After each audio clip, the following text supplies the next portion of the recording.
Good evening, ladies and gentlemen. This is Alex, and this is episode 26.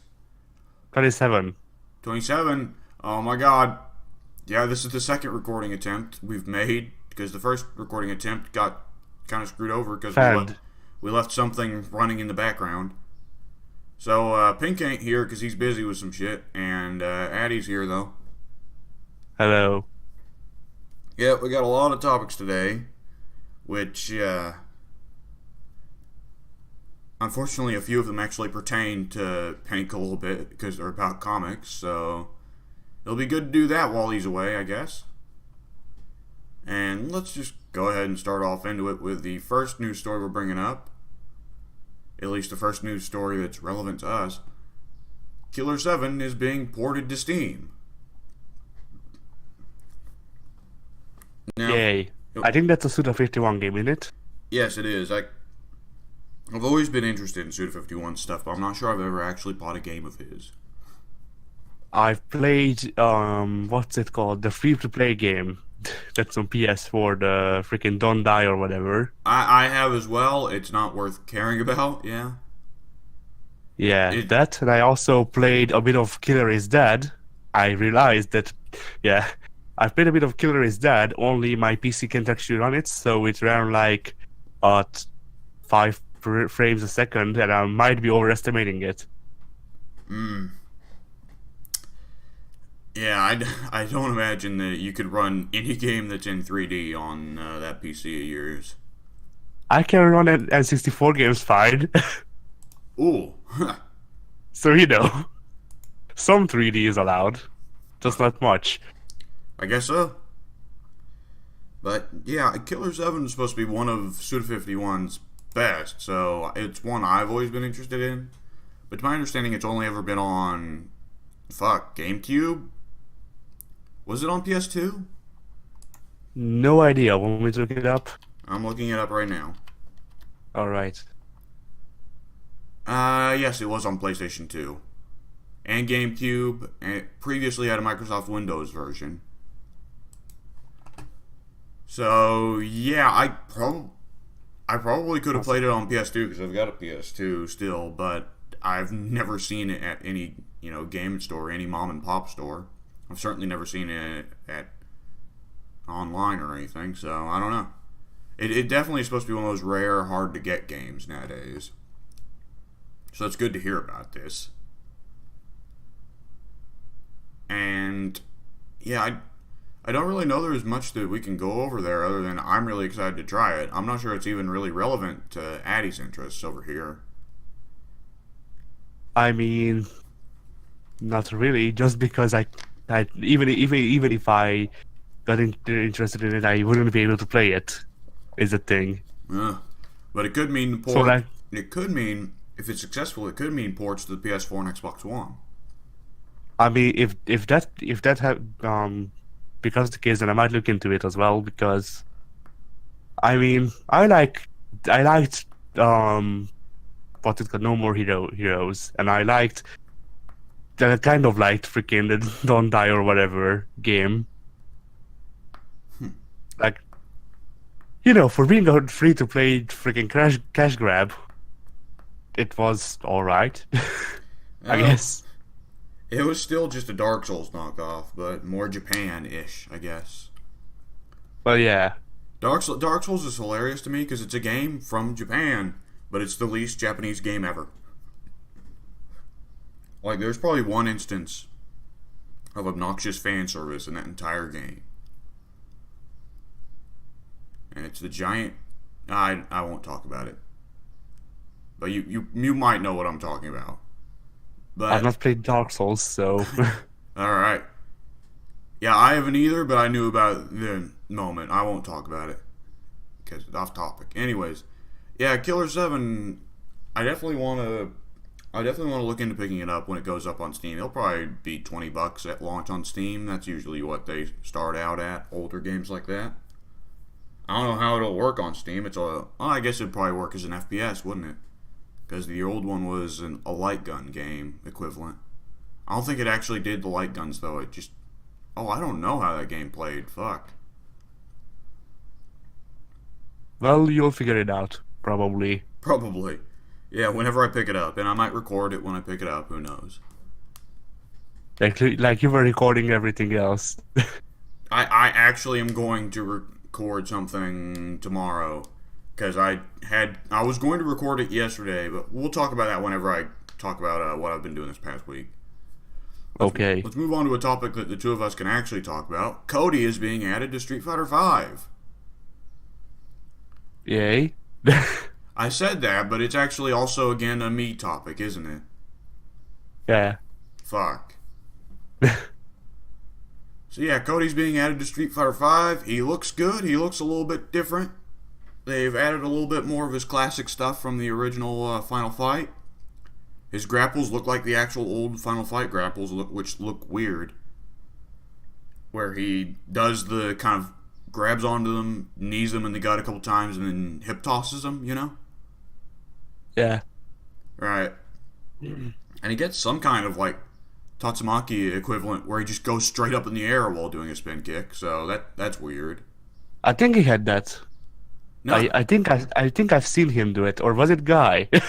I think that was Guy. Because in Street Fighter 4, Cody's special moves, he's got the criminal upper, he's got what was it called, the ruffian kick, and he's got the thing where he throws a rock. I think that's it. Doesn't he also have the one, the move where he makes a tornado, or is that the criminal upper? The criminal upper is where he makes a tornado. Yeah. Okay. Speaking of which, the criminal upper is now his super for some reason. Oh. And he just makes a really big tornado. It's weird. But he gets the V-trigger system, and it's pretty much exactly as people predicted. His V-triggers are... His first V-trigger, he pulls out the knife, and the second V-trigger, he pulls out a pipe. I'm going to assume the first V-trigger is shorter range, but he deals more damage, and the inverse for the second V-trigger. Yeah, what else was there? If I sound a little monotone, it's because I just woke the fuck up, so... Yeah, because the time for W is really early, and for me it's really late. So No, it's actually about midday my time. I've just been having a hell of a time with my sleep schedule lately. it's 6 p.m. here. I just don't sleep. It's 12 p.m. here, so... what was I going to say?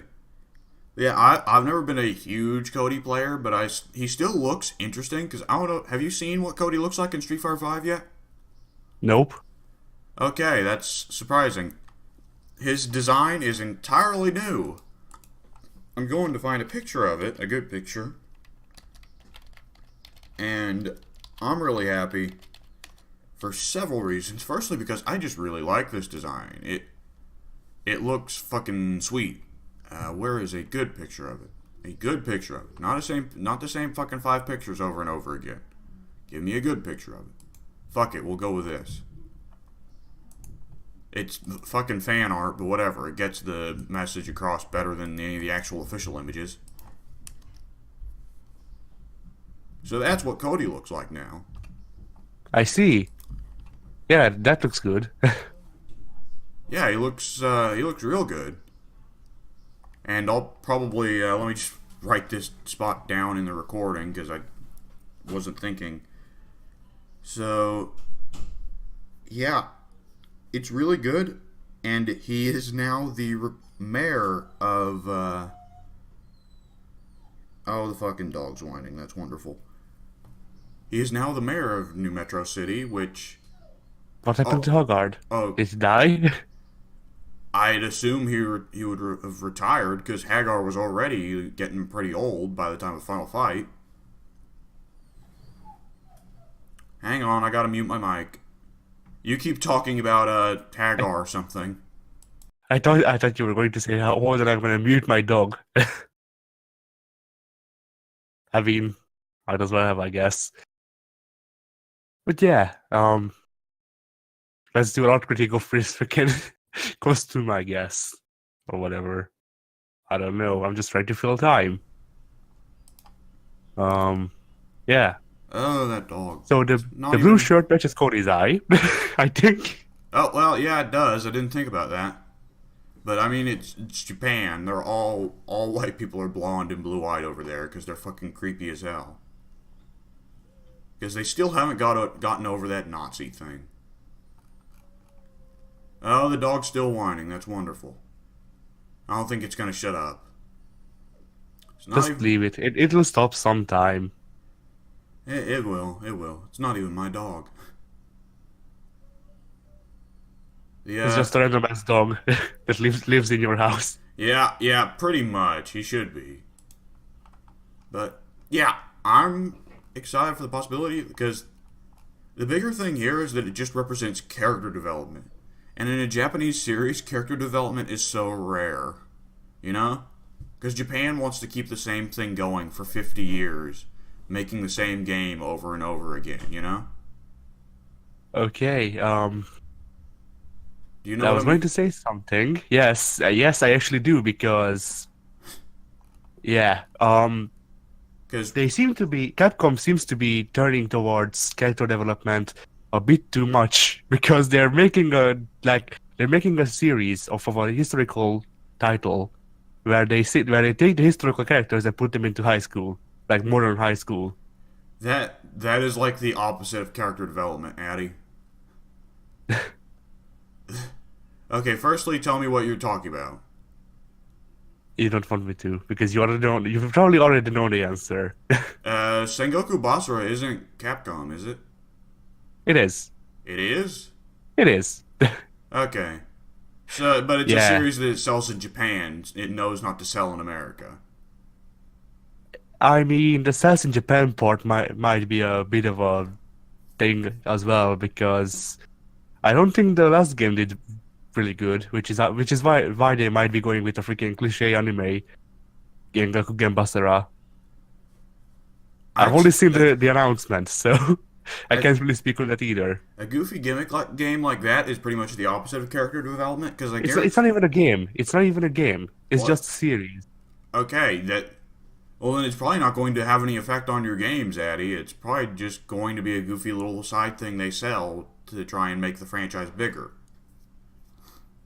It is the opposite of character development though, because it's going to just be a shitty side gimmick series. I guarantee you, where they just shove the characters into a high school setting and have them all behave in really stereotypical Flanderized fashions. It's like, oh, what am I looking for here? Whenever they make a comedy spin-off of something that's serious, everyone behaves based off of only one or two character traits, and the wider character is ignored. And this can be seen like whenever you see a fuck. What was I looking for there?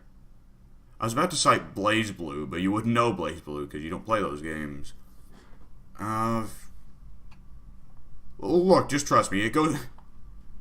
A serious series with a comedic spin-off is like comparing Simpsons season 1 to Simpsons season 20. I see. Yeah. Again, that's a bad comparison for you, but at least the audience might get it. Who knows?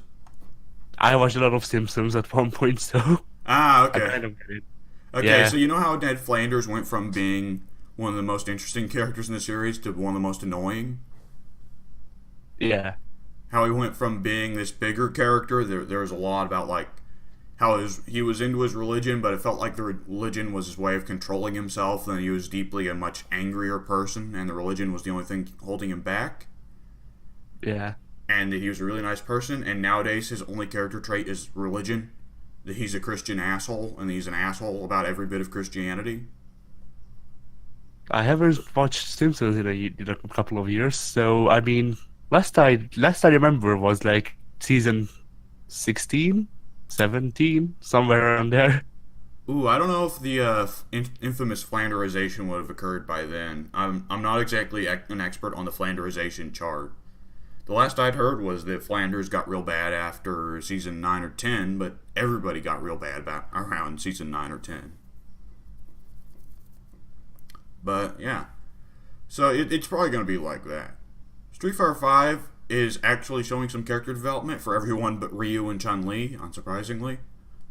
And I'd love to see Ryu and Chun-Li get some actual character development, but I'll take what I can get.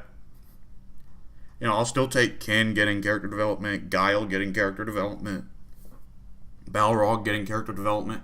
Balrog is an entirely different character now because of Street Fighter V.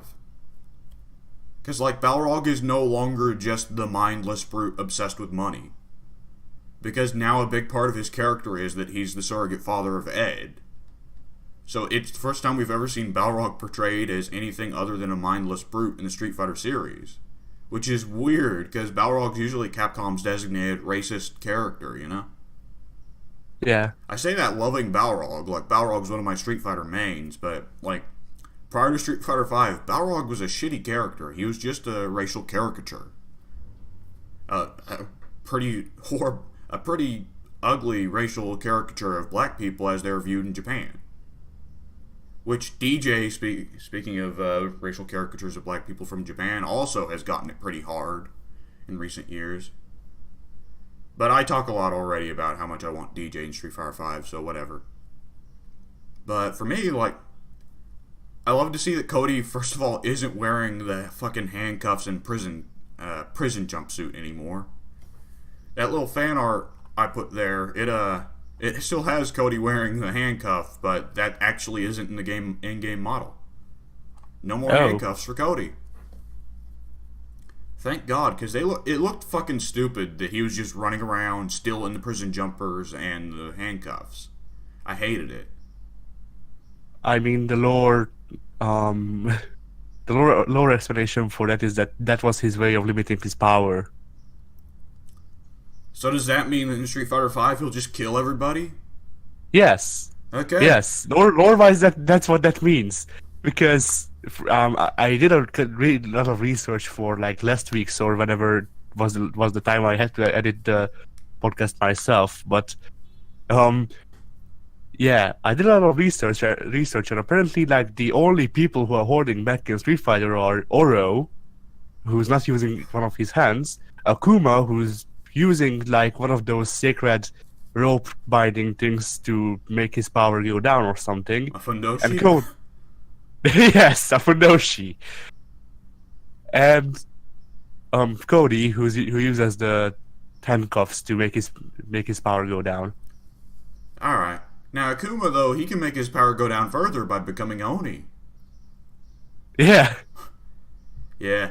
Yeah, the entire inclusion of Oni is kind of weird to me, because, like, Akuma already had a super form. Did you guys forget about Shin Akuma? No, it was just not good enough. I guess. Which, I mean, Oni is a different enough character design that you could properly sell him. But, I mean, Shin Akuma is just about as different from Akuma as Evil Ryu is to Ryu, you know? Yeah, and the thing is that I think Shin Akuma originally looked a lot like Oni. He did. From what I read. He did. He had white hair, and I don't know if he had the blue skin. Whatever. No, I mean originally, before the actually used model, he was supposed to have blue skin and white hair or something in Third Strike. Or whatever, something like that. Yeah, I think Shin Akuma came out in Alpha. Then might have been Alpha, I don't remember. I haven't looked it up since then, so yeah. Yeah. Huh.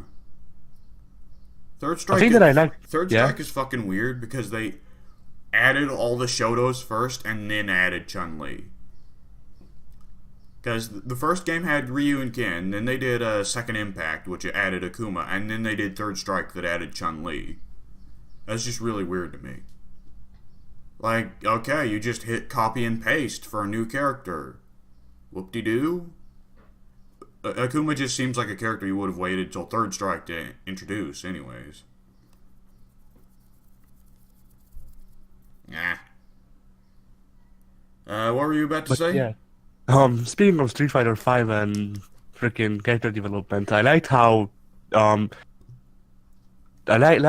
Akuma's story, when he beats Ryu, he actually smiles.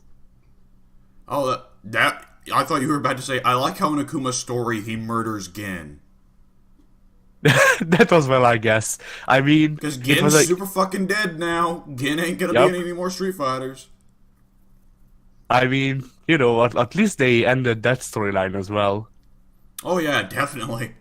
Because Bison may also be dead now. Like that one probably is not going to hold at least permanently because they said that Bison's ghost is still around. But I feel like that's just going to be an excuse to keep Bison around in later games, in the same way that Injustice 2 uses the Joker illusion to keep Joker on the roster, even though he's dead. You know? We will get Shadow Bison. Yeah. We'll get Ghost Bison or Shadow Bison. It's something like it may actually just be Psycho Ghost Bison. Because I guess the Psycho power is the Force now.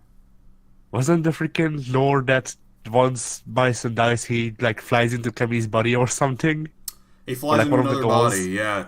Well, supposedly Ryu finally killed Bison in a way that he can't transfer, but he's going to transfer. Which I gotta say, Bison possessing Cammy would be the most interesting thing that's happened to Cammy in decades. So, Yeah, Pink said that he'd be interested in seeing what a Bison controlled Kami would play like. well, we already have a model of what she would look like because that was one of the alternate costumes in Street Fighter 4. Remember? It, No, because I had no alternate costumes because I have Super Street Fighter 4, not Ultra. all right. It's literally Cammy with Bison's shoulder pads and Bison's color scheme and Bison's hat, and that's it. Like she's still got Oh, her ass hanging out and everything. And if that isn't the most disturbing idea I've ever heard of, the idea of Bison with his ass hanging out like that. I mean, if you were possessing Kami's body, wouldn't you have your ass hanging out? I guess Bison would be proud of her new body. Will we start with? It's new body. Okay, it is insulting. It is incredibly insulting. Wow. But yeah, we'd have to.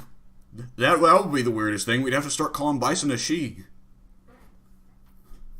Start imagining all of I Bison's famous lines with Cammy's voice. You know. I mean, if nothing else, at least they could call him or her, I don't know, Madame Bison at that point. Yeah. Imagine Cammy saying the "But for me, it was Tuesday" line. You know. This is delicious. I love Bison. Yes. Yes! Yes! Ah. Bison's the fucking best. And also, because Cody is the fourth guy in Street Fighter V's third season, that means that we will be getting G and Sagat very soon.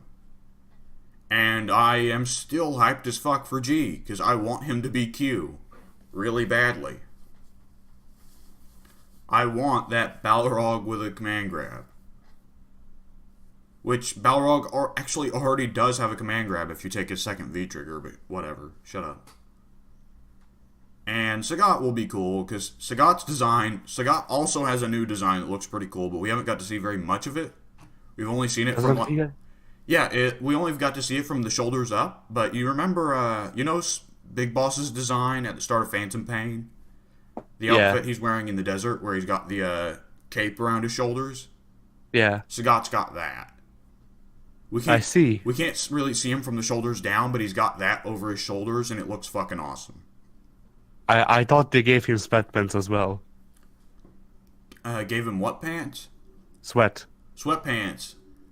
They might have, because he had sweatpants in one of his major Street Fighter 4 alternate costumes. Oh man, if you guys, Big Boss from the belt up, freaking sweatpants from the belt down. Yep, Imagine it. I can. That seems like a thing Big Boss would do anyways. So hey, all right. So I mean that's enough Street Fighter 5 talk for a little bit. I feel like one day we're actually going to get you to pick up Street Fighter 5, and we'll spend the entire day talking about Street Fighter 5. I mean, if you can loan me a PS4. I don't know. At this point, Eddie, I think a smarter investment would be... I don't know. I'll shut up. What was the next topic? Oh, yes. Woody Harrelson has confirmed that he was cast for Venom and its sequel. So, people have been calling it for a good while. This probably means Woody Harrelson is playing Carnage. Okay, good. I was about to joke freaking that the sequel would be Carnage, but I'm actually fine with that because Oh, you know, it's not like fucking being Carnage. It's not going to be Carnage at all. It'll be Venom 2, and it'll be about Venom fighting Carnage. it will be like Rambo, Venom 2 Carnage. Uh, I I'm gonna And say here, yeah. firstly, because it seems like they aren't investing a whole lot into the budget of this thing. Since it looks like we're gonna mostly get a movie about Eddie Brock, I'm gonna wager here that the movie is going to be almost entirely Eddie Brock. We never get to see Carnage at all. We get to see Eddie Brock throughout the entire movie. Then he turns into Venom, and we see the Life Foundation assholes, right? Riot, Phage, Scream, whoever. Venom kills all them, and it looks like the day is saved. Then the post-credit sequence is like Woody Harrelson gets his hands on a symbiote in a test tube, right? And it's like dun dun dun, and it's a red symbiote, right? Yeah. And so then Venom 2 is going to be about him fighting Carnage. But Carnage can't get his own movie because Carnage is a fucking psychopath. You know, like just thinking about it as a joke. It really made me freaking I kind of want the thing to happen where they make freaking this Wait, Venom, the Venom 2, subtitled Carnage, and then make a film titled Maximum Carnage Venom 3. Because then they will have a cinematic thing for Venom himself, and then also have Maximum Carnage as a movie. And Maximum Carnage, if made better by someone who actually knows what to do, might be worthwhile. ooh, yeah, I'm gonna go ahead and say no to the Maximum Carnage storyline because that requires, firstly, Spider-Man, Captain America, and Cloak and Dagger, all four of whom are characters that would be claimed by the mainline MCU. Yeah, But I was about to say that just because I don't like to see Cloak and Dagger on the freaking movies. Cloak and Dagger are going to be part of the universe. They're going to be getting a TV show soon. Oh, Yeah, I doubt you'll be able to get it in Hungary. yep. It's on Freeform, which may What? be like, oh, I think that may be ABC still in some parts of the world. I don't know. If you ever got ABC, I think we have ABC, but I don't even have freaking cable. So oh, oh, all right. But yeah, I don't even know if that TV show is going to be good. It could be a shocker, and it could turn out to be really good. I mean, Marvel's not had any spectacular bombs yet, other than Inhumans. So even Runaways was good, and that one was one that nobody expected to be good. Though I'm sure some people disagree with me and say it was horrible. Whatever. But the casting of Woody Harrelson as Carnage, like, on one hand, I like that they cast somebody with an actual Southern accent, and it's going to full on be Cletus Cassidy, the psychopathic hillbilly. On the other hand, I don't like the prospect of Woody Harrelson as Carnage, because Woody Harrelson, like, I like Woody Harrelson as much as the next guy. I think he's a funny guy. He doesn't strike me as a great actor. Have you actually seen any movies with Woody Harrelson in them, Addy? I'm looking it up. Have you watched Hunger Games? I watched the intro and then hated it and then decided not to watch it. Does that count? Have you watched Zombieland? No, Have you watched the old TV show Cheers? no, definitely not. Oh, fuck. What else was he in? He was definitely in some more stuff, but it's not occurring to my brain yet. Did you watch that old shitty bowling comedy? What was it? Kingpins? I mean, I might have because I like bowling, but I don't know. Yes. So Woody Harrelson's kind of a stoner hillbilly type. I don't know if he actually smokes pot or nothing, but he acts like a damn stoner all the time. Which is not to say that stoners are bad, just that I don't want Carnage to be a stoner. And I don't think Woody Harrelson's really capable of turning that off. I just want to point out that Woody Harrelson has a movie that's titled Turkey Adventure, made into one word in Hungarian. Translation is fucking weird. Well, yeah, I mean, I'm hopeful for what they could do with Carnage in the movies, maybe. But I still also feel like Carnage, well, Carnage is kind of a classic enemy for Venom because he makes Venom look like less of a shitty person. I still think of Carnage more as a Spider-Man villain, just because of I think of Carnage being one of the biggest threats, if not the biggest threat, out of Spider-Man's villains. Out of his rogues gallery. Yeah, maybe Mysterio. Man, Like, you fucking joke, but Mysterio has picked up quite the body count. You wouldn't even no, believe it. I actually like Mysterio. I don't like his costume most of the time, but I like Mysterio himself. Oh, there was talk that they might be casting Jake Gyllenhaal for the role of Mysterio for Spider-Man 2. Is the whole movie just him walking up to Thanos and freaking giving him a high five or what? I thought I was thinking of a different movie. I don't know what movie you're referencing there. I was thinking Brokeback Mountain. I thought you were going to say he was going to go up to Thanos and give him a hand job. So, I mean, I guess. ah. But yeah, Jake Gyllenhaal. I'm fine with Jake Gyllenhaal. I've not particularly liked any of his performances, but I've not been opposed to them either. I don't think he's a hammy enough actor for Mysterio, though. I'm not sure about that.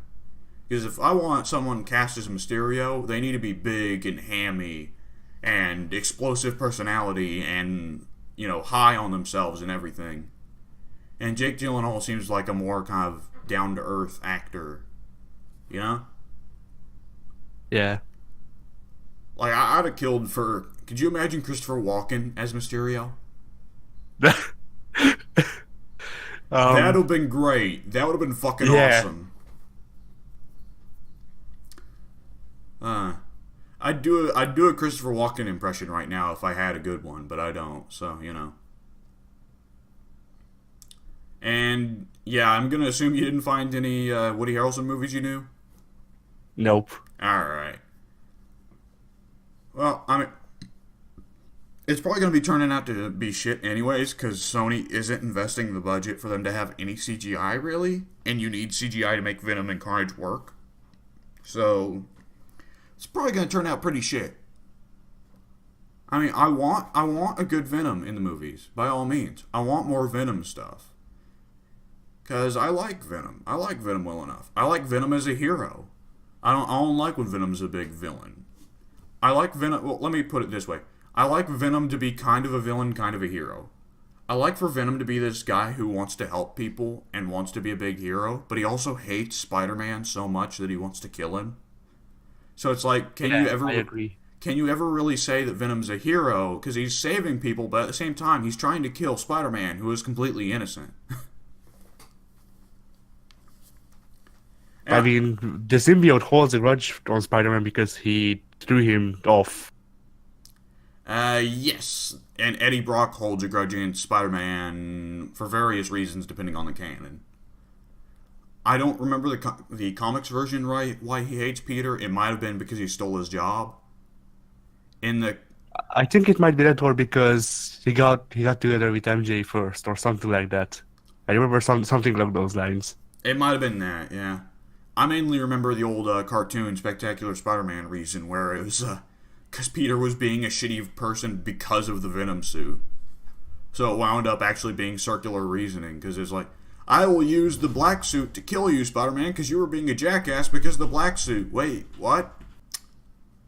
Yeah, I think his motivation in the cartoons, like, I remember it being something like Peter was being a dick to Gwen Stacy for some reason, and that was it. But yeah, as long as it's better than Spider-Man 3, then, I'm happy. Speaking of Spider-Man 3, it was just shown in the movie like 2 hours ago. What? Seriously, over here, they just freaking, broadcasted Spider-Man 3 for no reason, because why not? Oh, well, whatever deal they can set up with the film companies for distribution rights. Sometimes it just shows Back to the Future. Don't necessarily have to have a rhyme or reason. Yes, Not over here. I mean, yeah, they randomly do broadcasting as well, but Back to the Future doesn't seem like one of those movies. I don't imagine Back to the Future would have the same values over in value over in Hungary as it would in America. Because a lot of the fun of Back to the Future was the effects that time travel would have on America. I And don't know. Still, a lot of people still love it over here. So oh, really? That's strange.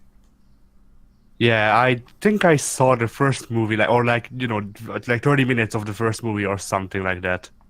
And I don't know. Sci-fi is just not my genre. Uh, it depends on the sci-fi, you know. Yeah. Because I mean, to some degree, most superheroes are sci-fi in a fashion. Some of them are Yeah, close. Some of them are closer to fantasy, I guess. yeah, and I guess you could say that the AC is freaking sci-fi, but then I like Assassin's Creed because of the historical element and not the sci-fi one. Nobody likes the sci-fi element in Assassin's Creed. You say that, but there is a really niche freaking group of people of like 12 people that Yeah, like a sci-fi. niche group of 12 people. Yeah. The I think that is that all we've got to say about Carnage, though.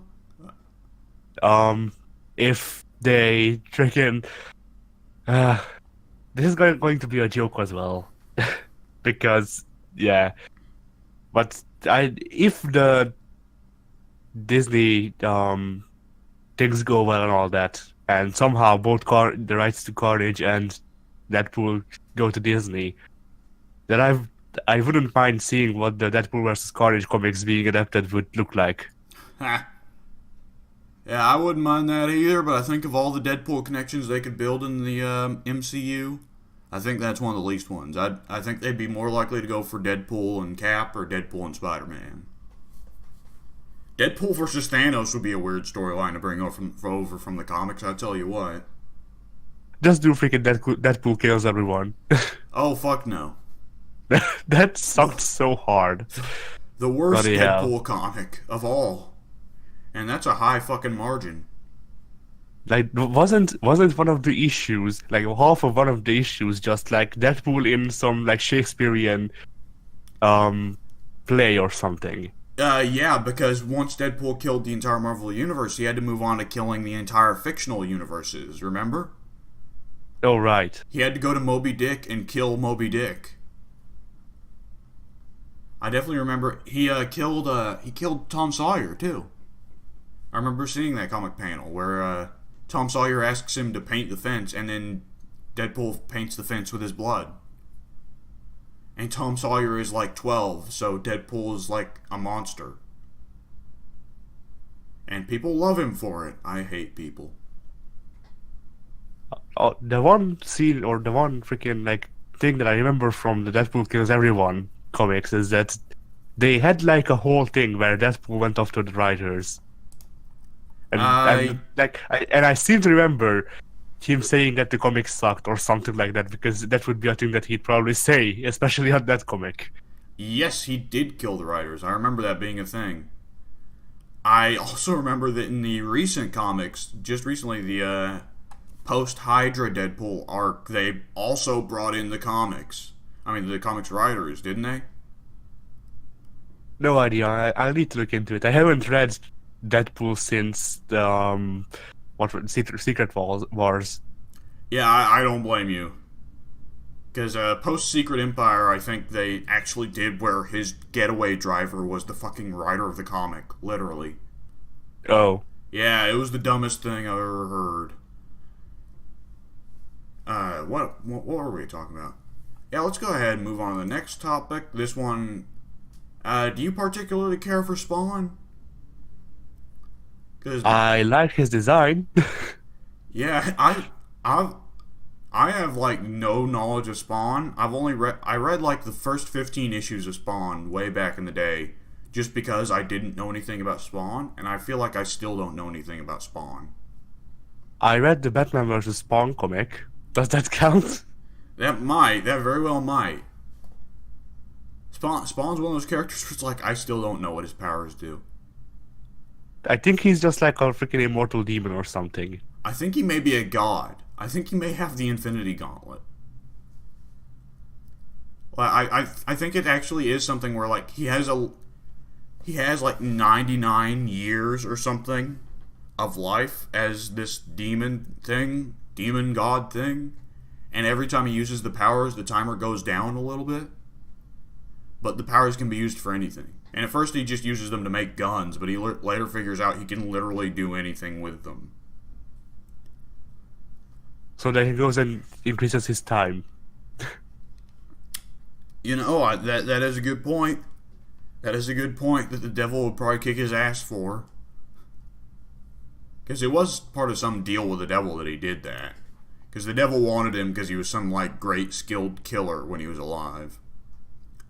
I definitely remember hearing about Spawn, like, that was a big thing with Spawn, was that he was, actually a terrible person in life. Which, speaking of which, Jamie Foxx apparently is going to play Spawn in the new movie being made by Blumhouse. Now, I'm going to assume you don't know what Blumhouse is.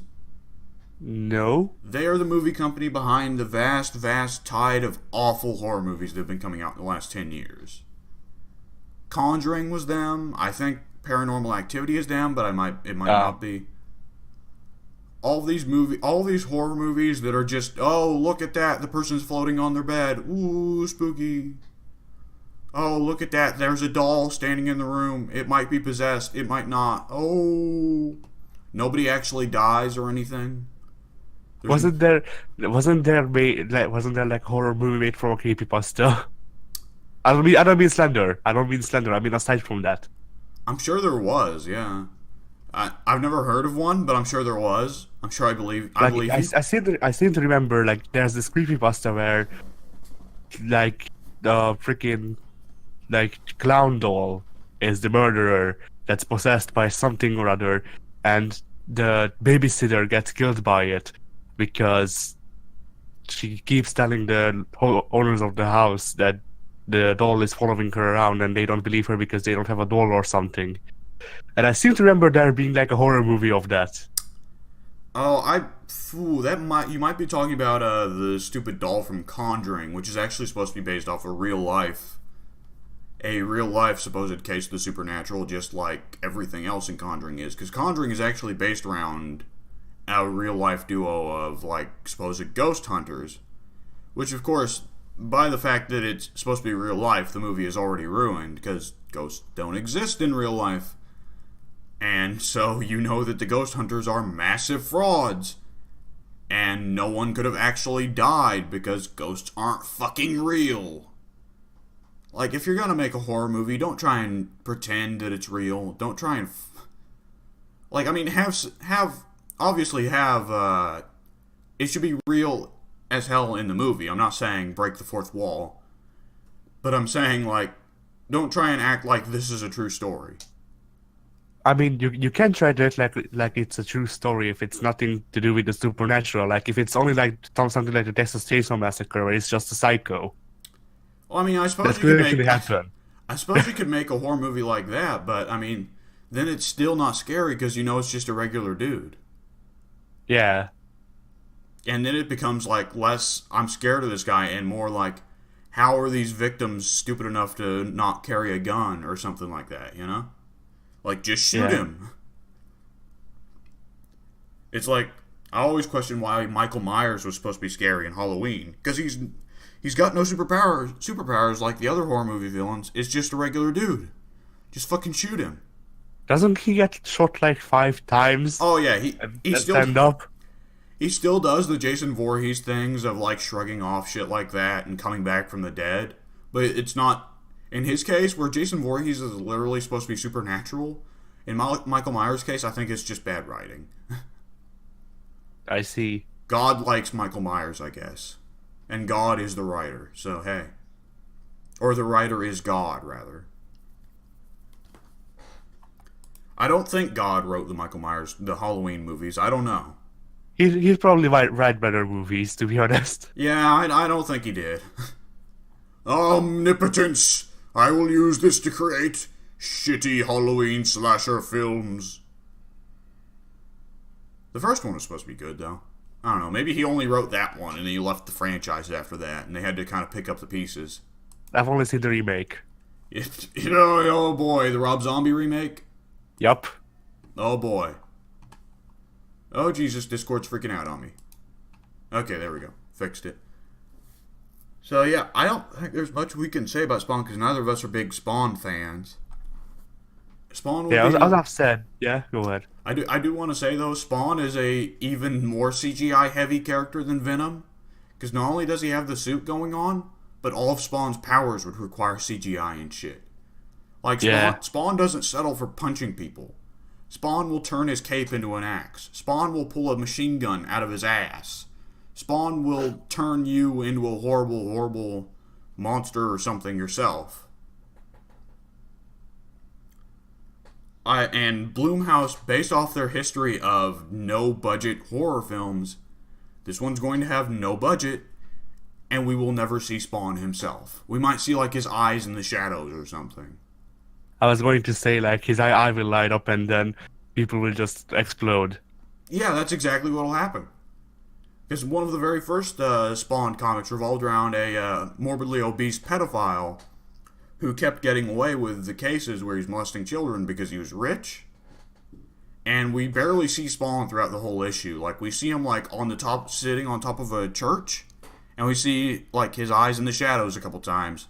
And then the issue ends, we find that the pedophile has been, like, hung up from the roof in his, like, apartment on a noose, like, his head in a noose. And also, like, he's disemboweled, and his entire body is filled with knives, and he's got a big sign on front of him that just says Spawn was here or something like that, or justice or vengeance or some edgy 90s hero thing that Spawn would say. Way best cool. Yeah, which is not to demean Spawn too much, because Spawn was a successful hero in an era of comics where comics were really suffering. The Dark Age of comics was a dark age for several reasons. And Spawn at least put more thought into it than the usual 90s anti-hero. And it's also worth mentioning that Spawn was probably the first really successful black superhero. Because, I mean, he's far from the first black superhero altogether. Because well before Spawn, there were Luke Cage, Black Lightning, Storm, Cyborg, all those guys. But Spawn was the first to really be a big hit without his teammates, you know? He was the first independent black hero to really be a big hit with the mainstream audience. So he was innovative in that regard, definitely. And of course, Spawn had good issues. Like, what I read of Spawn was pretty fucking good. It was good stuff. The dialogue was really... I really enjoyed the dialogue. It was solid, because if you ever read a comic back then, a lot of them really sucked in the dialogue department. Because Rob Liefeld, you know... Rob Liefeld ain't exactly a dialogue god. But, yeah, I'll be interested if this Spawn movie actually turns out to be good, and it very well might if they put their heart into it, you know? It just probably won't be. So, I don't know. I think I've got a little bit to say about that, but I don't think that's really a case of interest for you, is it, Addy? I mean, I might look into it just because I think I like a lot of other characters. I first saw Spawn in Mugen. Ooh, did he have a good Mugen version? I think he had like a stylized thing that he looked like somebody from Street Fighter Alpha 2 or something. Okay. I don't remember. Okay, yeah, Mugen. I remember Mugen have lots of sprite swaps.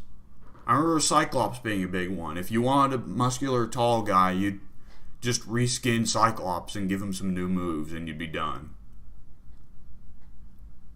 Which, that Cyclops would have been from Children of the Atom, right?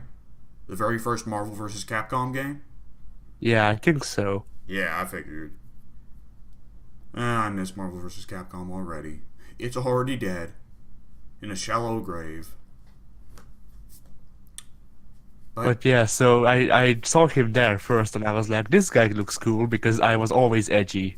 I never was not edgy, and then I kind of forgot about him. And then he always like just like came up in small bursts. Like Then I found out that he was in Soul Calibur 2, and I was like, okay. And then The I shitty remember that. Xbox version that nobody played. I mean, we played it with Pink. Yeah, yeah. But that's because Spawn and Heihachi got into both versions of the HD remake. Yeah. Because Link was the only one that was actually really tied to a console. It'd be it'd be something if they got Link into an Xbox or PlayStation game, I tell you what. Yeah. Imagine if he was like, you need to beat the game with everybody twice on the hardest mode to unlock Link. Some people would do it. Probably. For an entirely new character in Soul Calibur 2, I very well might do it.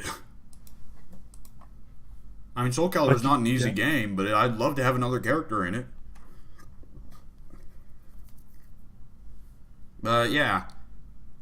Yeah, so I saw that, and then once I started reading comics, I was like, okay, maybe I'll look him up, because I ran out of freaking Spider-Man, I ran out of Batman, I ran out of Deadpool, and I was like, okay, who else do I know that I might like? So then I defaulted to Spawn. And I read that Batman vs. Spawn comic, and I don't know, I'd probably need to give him more chances just to know if I like his style.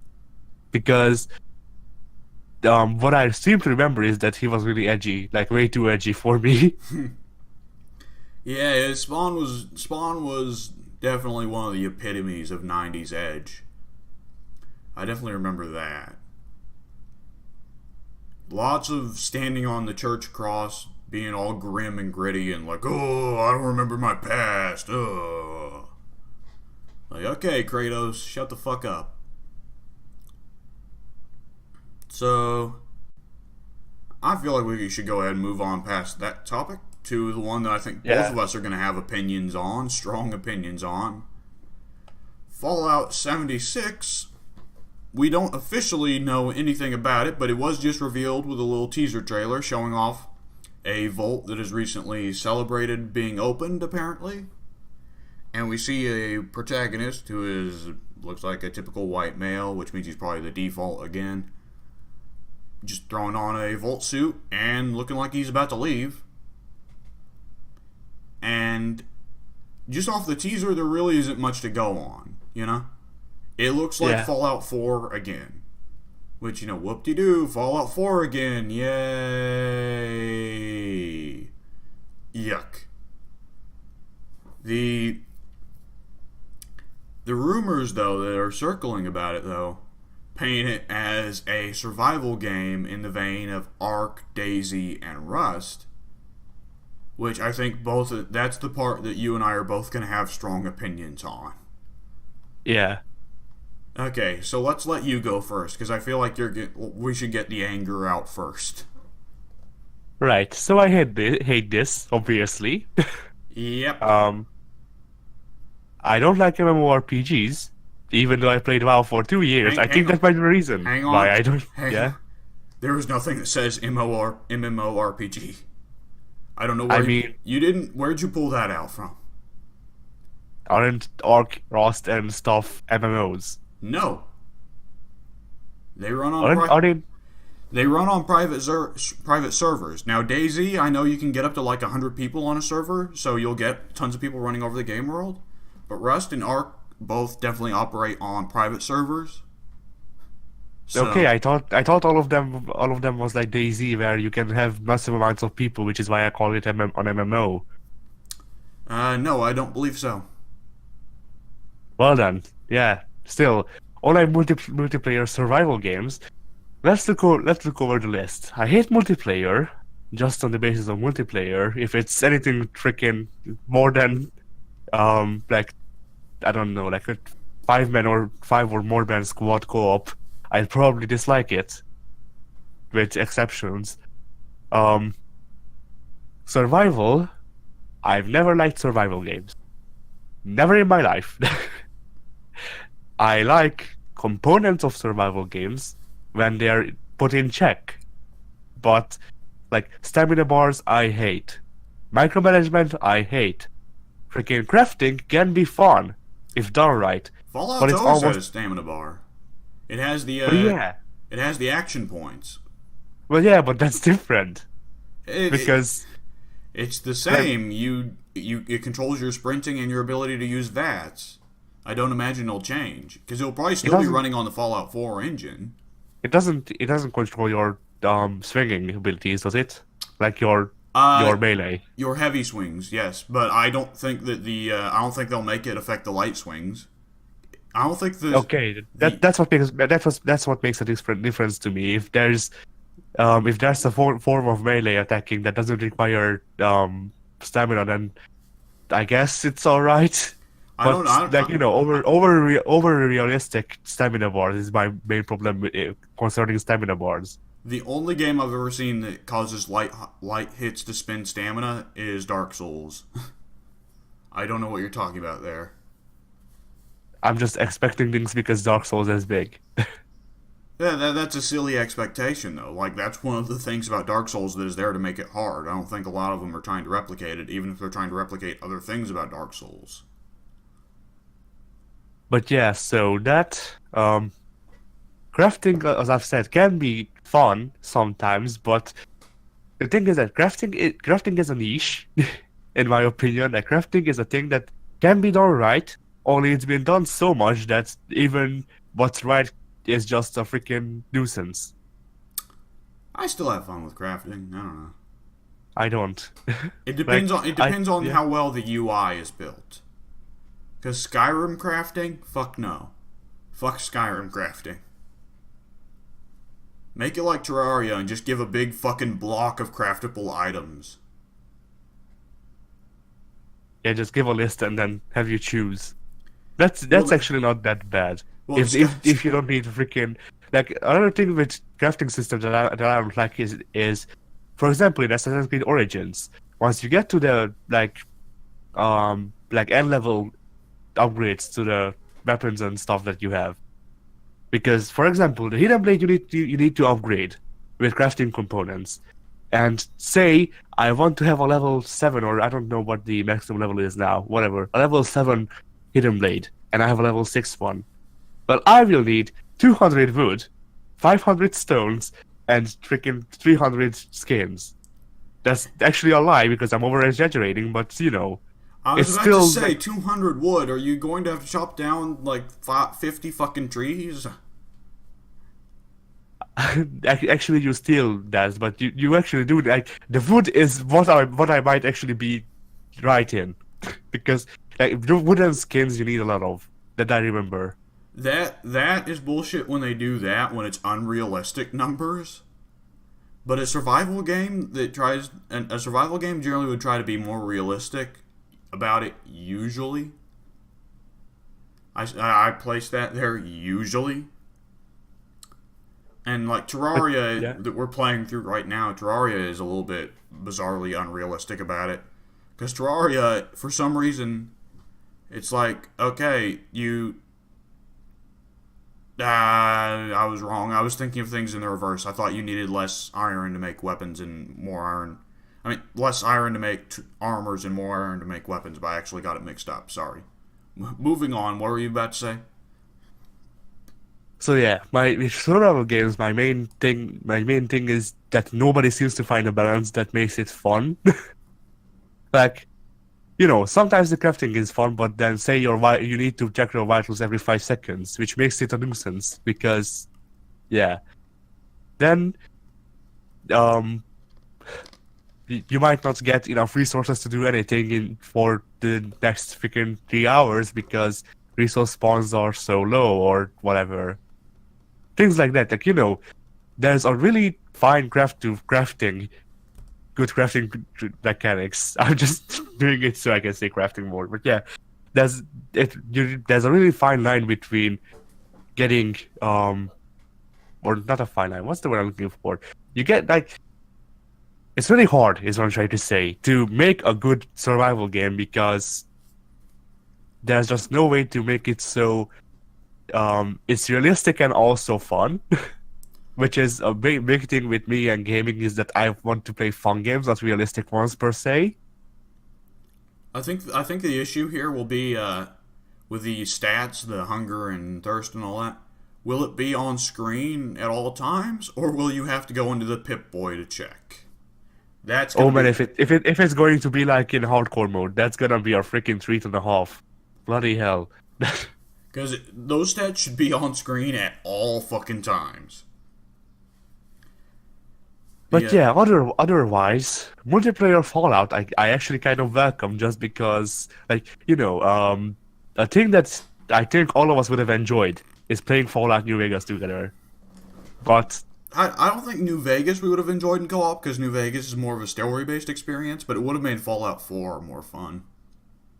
yeah, I'm just saying New Vegas because New Vegas is a good game on itself. So Yeah, I feel like it would actually hurt New Vegas though. You know what the feeling New Vegas was going for. I don't know,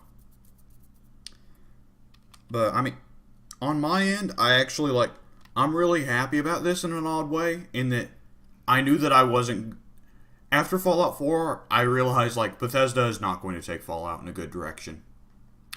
We're never going back to New Vegas. We're never going to see anything like New Vegas in the Fallout series again. Be happy with New Vegas because we're not getting another proper story-based Fallout game with good choices and good character development and fascinating moral arguments and the ability to actually make your character a character and not just white man with four buttons that each mean yes, hesitant yes, sarcastic yes, questioning yes, you know? yeah, We're never getting a good Fallout game again. A proper good Fallout game again. But we can turn Fallout into something else. And for my part, I think that if done right, I think Fallout 76 could be fun if we make it a co-op survival game with private servers. Now, if we make it a public server, if it's public servers only, then yeah, it's gonna fucking suck. Because it's gonna fall into the same issue that most survival games do when you have a public lobby. One or two guys get all the best crafting shit done immediately and then build a magical fortress to fuck you. I'm just like you said public servers, and I immediately Sea of Thieves flashed before my eyes. Like, just imagine freaking like post-apocalyptic Sea of Thieves without ships and survival elements. Right, but Sea of Thieves still only has horizontal progression. You can never get the... Sea of Thieves was kind of bad about it with just horizontal progression where you couldn't get better. I've heard horror stories, plenty of horror stories about people who hop onto public servers in Ark, which, you know, I guess that was their first mistake, hopping into a public server on Ark. And they just immediately get mowed down by turrets that the whoever ruling faction of players who basically rule the server have set up turrets everywhere that mow down new players. And it's just like, what the fuck? So, I mean, if it's public servers only, then obviously fuck this game. If it's private servers, then if it's not going to be a good story-based game, then at least it's something that you and me and Pink can mess around in, you know? But definitely not for $60. Not for $60. Fuck no. We'll wait until it goes on Game Pass. Yeah. See you in 3 years. Not even 3 years. Like, we're talking 4 or 5. Because this baby is probably not going to be coming out till the... Well, shit, it might come out the end of this year, knowing how Bethesda works with release dates. One of the few upsides of Bethesda is like, oh, hey, here's this new game. It's coming out tomorrow. It's already been shipped to the stores. Actually, we already shipped it to your house specifically. Look, we're at the door right now. You go out there and it's just the courier with a shotgun. Yeah. Ah. Yeah, I mean, and of course, this is all speculation off of rumors, because again, it might turn out to be just a regular Fallout. It could just turn out to be a regular Fallout game. Which, again, Fallout 4 was so terrible, I feel like that'd be more disappointing than the prospect of Fallout 76 as a survival game. Because Fallout 4 to me it sucked so bad that I do not want to pick up another Fallout story-based game again. Like, it just won't be any good to me. Because Bethesda, firstly, can't write. Secondly, doesn't care about writing. And it's probably going to base itself a lot around Fallout 4's building mechanic again, which, holy shit, Fallout 4's building mechanic just occurred to me. If Fallout 76 is going to be a survival game, Fallout 4 implemented that building mechanic just so it could work in Fallout 76. Yeah, Was the entirety of Fallout 4 just one big beta stage for Fallout 76? maybe. That'd be something. But if Fallout 76 wants to not be shitty as Fallout 4, it needs a better crafting system. Because Fallout 4's crafting system was dog shit, man. It's probably going to have that same shitty UI because Bethesda never learns anything. So same old shitty UI probably. I don't know. Also paid mods, probably. Probably. So yeah, I think on Addy's side, Addy's going to be angry regardless. On my side, I don't want Fallout 5 because any proper mainline story-based Fallouts are going to be dog shit. So I want Fallout 76 to be a survival game just so it's something we can actually goof around in. But do you want that the Elder Scrolls 6 Fallout? No. Because that would be Fallout 5, probably. Nothing you said makes sense. Elder Scrolls 6 Fallout. What? I'm saying that they're turning it into freaking Skyrim. Right, but Elder Scrolls didn't start off like Skyrim either. Elder Scrolls has gone through the same damn process. Because have you played Morrowind or Oblivion? I've played a bits of Morrowind and Oblivion, yes. Because they're quite similar to how Fallout 3 and New Vegas play. Yeah, I actually had fun in Oblivion. Yeah, Skyrim changed things up, and so did Fallout 4 to try and make things more simplistic. Thus, they're easier to sell to stupid people. And that's just Bethesda's pattern with their RPGs for the last couple of years. So it's not that Fallout has turned into Skyrim, it's that Fallout and Elder Scrolls have both turned into Skyrim and Fallout 4. Which, yeah, I don't even know.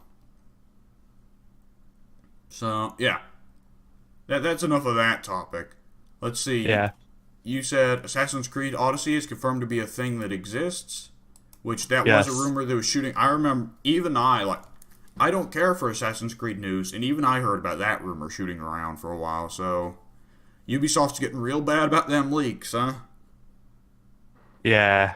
I mean, there was a thing about a leak about saying it was in Japan and saying that it was Dynasty, which I'm hoping is the fourth game they're gonna release in this new thing because I didn't want the Japan Assassin's Creed. But yeah, that would be interesting and different. But the thing is, Assassin's Creed is one of the Call of Duty big lowest common denominator franchises in the West. And I feel like they couldn't sell a game about Japan to the average American. Because I don't know. I still want it. I don't know, Origins was already kind of iffy because it had a black protagonist, so, I don't know. They have to always keep that in mind because they're trying to sell to the average American or European, and I'm not sure they particularly know or care much for samurai era Japan. I'm placing too much expectations of racism in the gaming industry some days. Whatever. Yeah.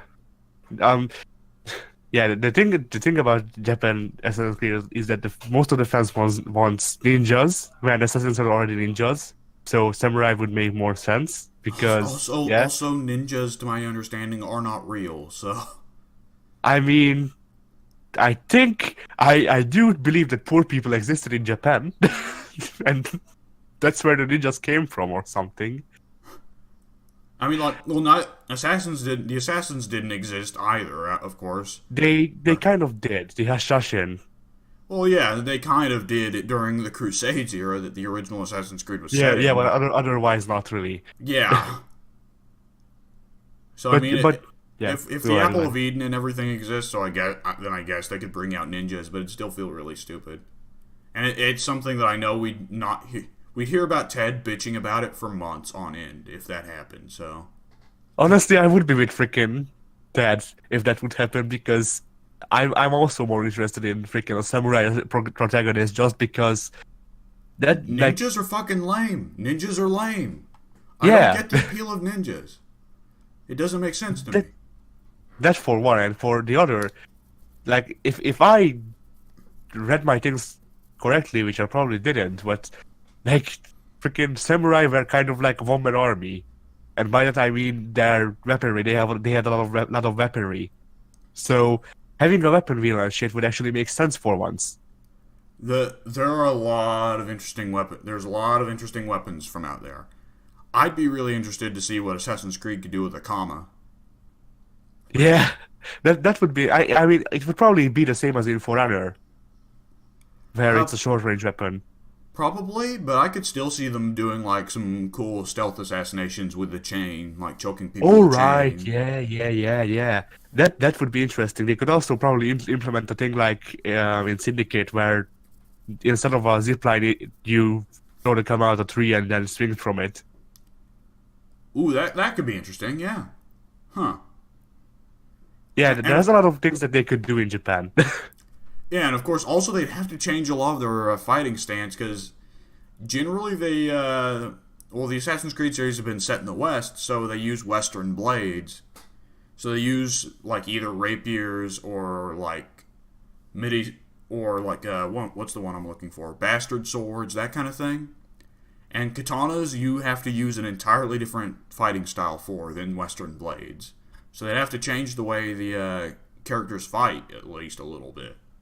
And that could be I mean, for interesting. the thing for this is that a lot of things they could just copy from For Honor because there's a whole like samurai freaking Faction in Japan. faction. Yeah, Yeah, because For Honor was about knights versus Vikings versus samurai, right? yeah. Yeah. Like quite honestly, if I'm being freaking honest, I really my ideal AC game is just Assassin's Creed Partner whose mechanics, including the climbing, because as clunky as it was, I love it. Freaking For Honor's fighting system, and then segue around Japan with a samurai protagonist. Yeah, I don't even know which era of Japan's wars they'd go for, because there's so many different eras of Japan. Like, Yeah, I need to look more into Japanese history because I do not know anything about Japanese history prior to the Meiji Restoration. So, I need to look more into Japanese history just because the only freaking era that I know a lot of is the Sengoku era. was that the one that Oda Nobunaga? Why can I not Nobunaga, say yes. Nobunaga? Yes, Oda Nobunaga. Oda Nobunaga. That's a tongue twister there. That was his era. Yes, his Is he is he the Toyotomi Hideyoshi's and Tokugawa Ieyasu's. is he the villain of Sengoku Basara? Yes and no. Because they always make Oda Nobunaga the villain because of one thing he said that was reputed to be a thing he said. What did he even say? He said he was the god demon king or something like that. Oh right, right. So Right. now The everybody freaking says he's actually a demon. In Japan, they all say he's an actual demon. And it's like, okay, remind me to never say I'm a demon. even in Sengoku Basara, he's just a demon. Like Yeah, once they kill him, he possesses his like sister or something. yep. Because it's a historical thing, but they're saying he was actually a demon because he said so. Yeah, Oh my. I mean it's historical in that the battles and characters are real, but it's basically like a shonen anime made into a game. So, like the actual freaking fights might have happened with the people that you play as. Just not anything like the thing that you play. Yep. It's good old Japan. But yeah, moving back to Odyssey, Greece. So here's the thing. Oh, I I got it. hate sailing. Well, here's the thing. You're gonna have to deal with it in the Assassin's Creed series. Because people loved it in Black Flag, and people still love it. And people are wrong. Yeah, but if they all agree, though, then that's what they're going to get. Even if I they're know, but wrong, even if the people are wrong, if the people demand something, they're going to get it. yeah, so like I could probably my problem is big ships. Like Like I had no problem with gondolas in Brotherhood because, or not just Brotherhood, the freaking Bestial trilogy, because with gondolas they weren't a necessity. In Venice, I could just jump over the gaps that the gondolas freaking were placed there for. In Brotherhood, there was like one freaking river, so why even use gondolas? In Revelations, gondolas were fun to use because you could actually cross from one side of the map to the other, because and you didn't have to watch a cutscene. Yeah. But then with big ships, there's ship battles, and ship battles are not fun. Also, it takes a freaking while to get anywhere, and 90% of the freaking Black Flag map is just water. And You, the thing that I you, yeah, you might not want to ever say Black Flag on recording again because it sounded like you said something very different. right, I know, I know of that problem. Yeah, you either don't say it again or like have a harder pronunciation of that L because it sounded very different to me. The But yeah, I, so I I played oh shit, I played the ship missions in 3 and I enjoyed the fights there. I thought they were all right. well, yeah, but that's because I think that's because they were actual missions. They or well, the difference between threes and fours ship battles is that, well, fours is better because it was much more refined. For one, I'll give them that. But for the other is that ship battles are a necessity. In 3, they are a side mission. You don't have to do them. You just have to do them if you want to. In 4, the game is basically made around ship battles and being on a ship. I don't know. It seemed like an alright form of combat to me. I don't think that I'd be too firmly opposed to it. The thing here, though, I want to talk about, I should mention, it's Odyssey, right? Which hints that it's going to be about the Odyssey. Which, of course, the Iliad and the Odyssey are mythical tales for the Greek people, which more than likely were almost entirely bullshit, right? Yeah. I mean, I've never seen a Cyclops. I've never heard of a Cyclops being real, but, apparently they were according to the Odyssey. I mean, you have seen a Cyclops, you just haven't seen him in real life. Yeah. The thing about the Iliad and this being the Odyssey is that Pink's not here, and Pink's the one who loves the Iliad and the Odyssey. Yeah, so I can shit on it all I want. I mean, they're good stories. Honestly, I just dislike them because I had to freaking read them for my old school, which I hated. So the bad memories just tie to the school. I mean, we have to read. Oh, do we have to read them? I think some American schools still require you to read the Odyssey, but not the Iliad. Because I had to read both, I think. I think the Iliad didn't the Iliad have way more sex than the Odyssey? No idea. I don't remember. I only read like cliff notes. Okay. I have you a missed freaking. the good parts. I even have a copy of the first like quarter of the Odyssey that was printed in like 1965 or something, and I can't read it because it's in freaking like old Hungarian. Oh yeah, oh yeah. Only the first 6. Okay, whatever. But I mean, I think the bigger question though is because Origins was already like having lots and lots of weird shit that wasn't supposed to be real, right? But they said a lot of it was supposed to be glitches in the Animus, right? Yeah. You fought Anubis, but he was just a glitch in the Animus. You fought a giant fucking lizard dragon. Was that supposed to be a glitch in the Animus? Lizard dragon? Oh, you mean not Serapis? It might have been Serapis. Was it Serapis? It wasn't Serapis. Whatever. Yes, I know what you're talking about. No, that was just a bad trip. Oh, okay. Which, Ubisoft, what the fuck is with Ubisoft introducing these fantastical elements, but being, like, really cowardly about it? Because they're like, oh, big monsters, oh, it was just an illusion, we're still set in the real world, oh. Like, Far Cry's doing that, Assassin's Creed's doing that, Watch Dogs is also doing that, right? What do you mean? Like, Watch Dogs, the first one, had trips where for example, you played as a gigantic ass freaking like spider mech. But the thing is that in the second game they make that a reality because in the second game that gigantic ass spider mech is actually being made like in the real world. Okay. So no, I mean unless like there are like stupid trips that are supposed to be like mini games basically in the first game, but in the second game I don't think there's anything like that aside from the spider mech which is actually being built in the story. So All right. I mean, so it'll be interesting to see with Odyssey, because it could just be a pun, like a not a pun. It could just be referring to the story of the Iliad and the Odyssey, but it's not really about that. Which I mean would make more sense considering Assassin's Creed's basis in history, and you'll probably just get a thing where it's like, "Hey, you can kill Alexander the Great. He's the final boss," or something like that. You know? actually rumors say that it's supposed to be like 100 or 200 years after Origins, so Alexander would be long dead. Oh, 100 or 200 years after Origins, and Origins ends on the assassination of Julius Caesar, right? Yes. So this would be like after Rome's conquered Greece. That's interesting. Yes. That's not a period of history people really talk about. At least not in that Also, area.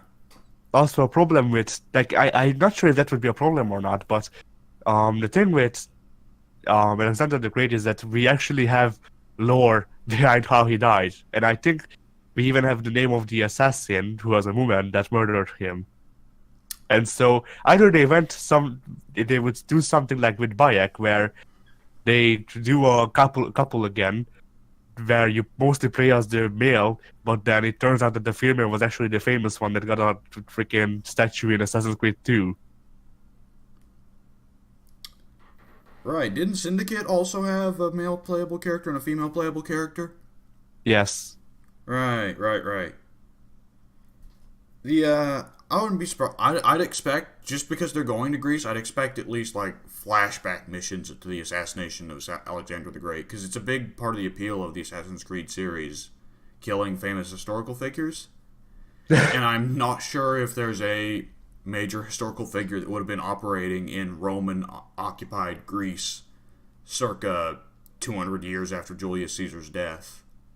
But I don't know very much about Roman history. It's never been an interesting subject to me, so I may be wrong. You could be. I just never cared for ancient history. So another part. Yeah, the fucking franchise you're interested in. Yeah, another freaking thing with that is that once again, ancient history was a thing that I had to learn at that school. So, like, I remember like freaking learning. I remember things like having to learn, like, 30 pages for the next day for history class, saying the 30 pages back memory term or whatever the freaking term would be over there, from memory basically, and getting a B because I didn't write it down. And Americans are the ones who are old-fashioned and backwards. Yeah. But again, that teacher was like A bitch? no, she well kind of yes, but she was also put on the freaking like change seat or whatever the term would be, like a couple of months ago actually, because it turned out that she beat the students. So you know, Whew. good thing that I changed schools. And so the Hungarian government gave her a promotion. Yes, she gets to go on She's now, vacation without pay. and she is now your new Minister of Education. You know, that's actually a thing they might do. Like that I can freaking I wouldn't be surprised if something like that would happen. We'll be giving out whips to the teachers from here on out. That'll teach the fucking kids. This is how we beat China in the... I said it like fucking Trump there. China. This is how we beat China in the education wars. China's already dead. You say that and I imagine fucking Kinshiro. I'm imagining America or Japan. I'm like Kinshiro with an American flag over his face. and China's the big dude with the Chinese flag over his face, and it just does the whole "Omaewa no Omae wo shinderu," shinderu. Yeah. and then it makes that ear-piercing noise, and the guy fucking explodes. Ah, Ah, bloody hell. But yeah, so Odyssey. What there's else? I have a shit ton of rumors if you're interested in them. there's gonna be a battle royal mode. No, that's a joke. Okay. No, that was a joke that I posted because of the freaking title that they put up under it. Cause fuck you, you'll buy it anyways, right? But yeah, so rumors about Odyssey. There's gonna be two characters. You choose the sex you want to play as, the other one dies. you choose. Wait, you choose the sex of the one you play as, or Well, there's gonna be a female and a male character, and you can choose which one you want to play as, and the other one dies. okay, so it's you're Shepherd. But when Yes. you first said that, I thought you said you choose the sexy one to play as, and then the other one dies. It's like, well, I mean, that's a matter of taste, isn't it? Big naked I mean- Greek dude, or big naked Greek dude, or big naked Greek chick. Hey, it was Greece, so you'd probably pick the dude. So you know. But yeah, so Oh wait, Greece only had a thing Yeah. for young boys. I take that back. They wouldn't like a big muscular man. yeah. I hope they actually go to the full extent of portraying the Greeks as the shitty people they were back then, the shitty culture they were back then, because they were Just pretty- make everyone a pedophile. Oh yeah, dude, would be pretty accurate. that would be pretty fucking accurate. Yeah, it's the awkward thing about talking about Greek historical figures and people being like, "I loved Socrates," and it's like Socrates is probably a pedophile. I love Like, wasn't Alexander it- the Great. wasn't it- Alexander the Great, probably a pedophile. Wasn't it a thing in Greek culture where freaking like you gave away your son to a philosopher, and the philosopher showed your son how to have sex by putting his dick into his ass? I think it was. And the Spartans are well known for having fucked each other constantly. Mostly young boys, I think. Which makes the I mean- movie 300 really awkward. It just gives it a new meaning. Oh yeah. It's actually the best LGBT movie. Oh no, it's the worst. I actually haven't seen 300, so Yeah, that's what we call setting the cause back by 1,000 years. Let's see.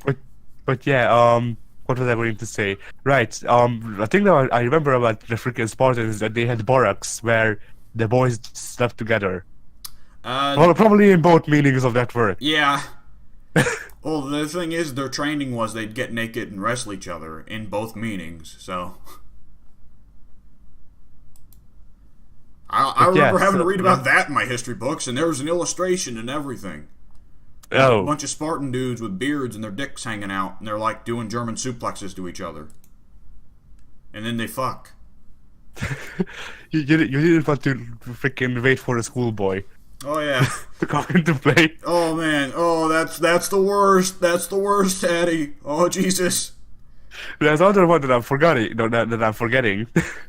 Where you roll them up from behind and then sit on their ass. Oh, that's the O'Connor roll. Yeah, just imagine the Spartans doing the O'Connor roll. Oh, Probably accurate. the power bomb is even worse. Yeah. Bloody hell. Re- God bless wrestling. I love it, but it does. It's like that. It's funny to see on the forum whenever somebody says wrestling is more, at least a little bit gay, and Ted's like, it's not gay. Yeah. It's still real to me. Damn it.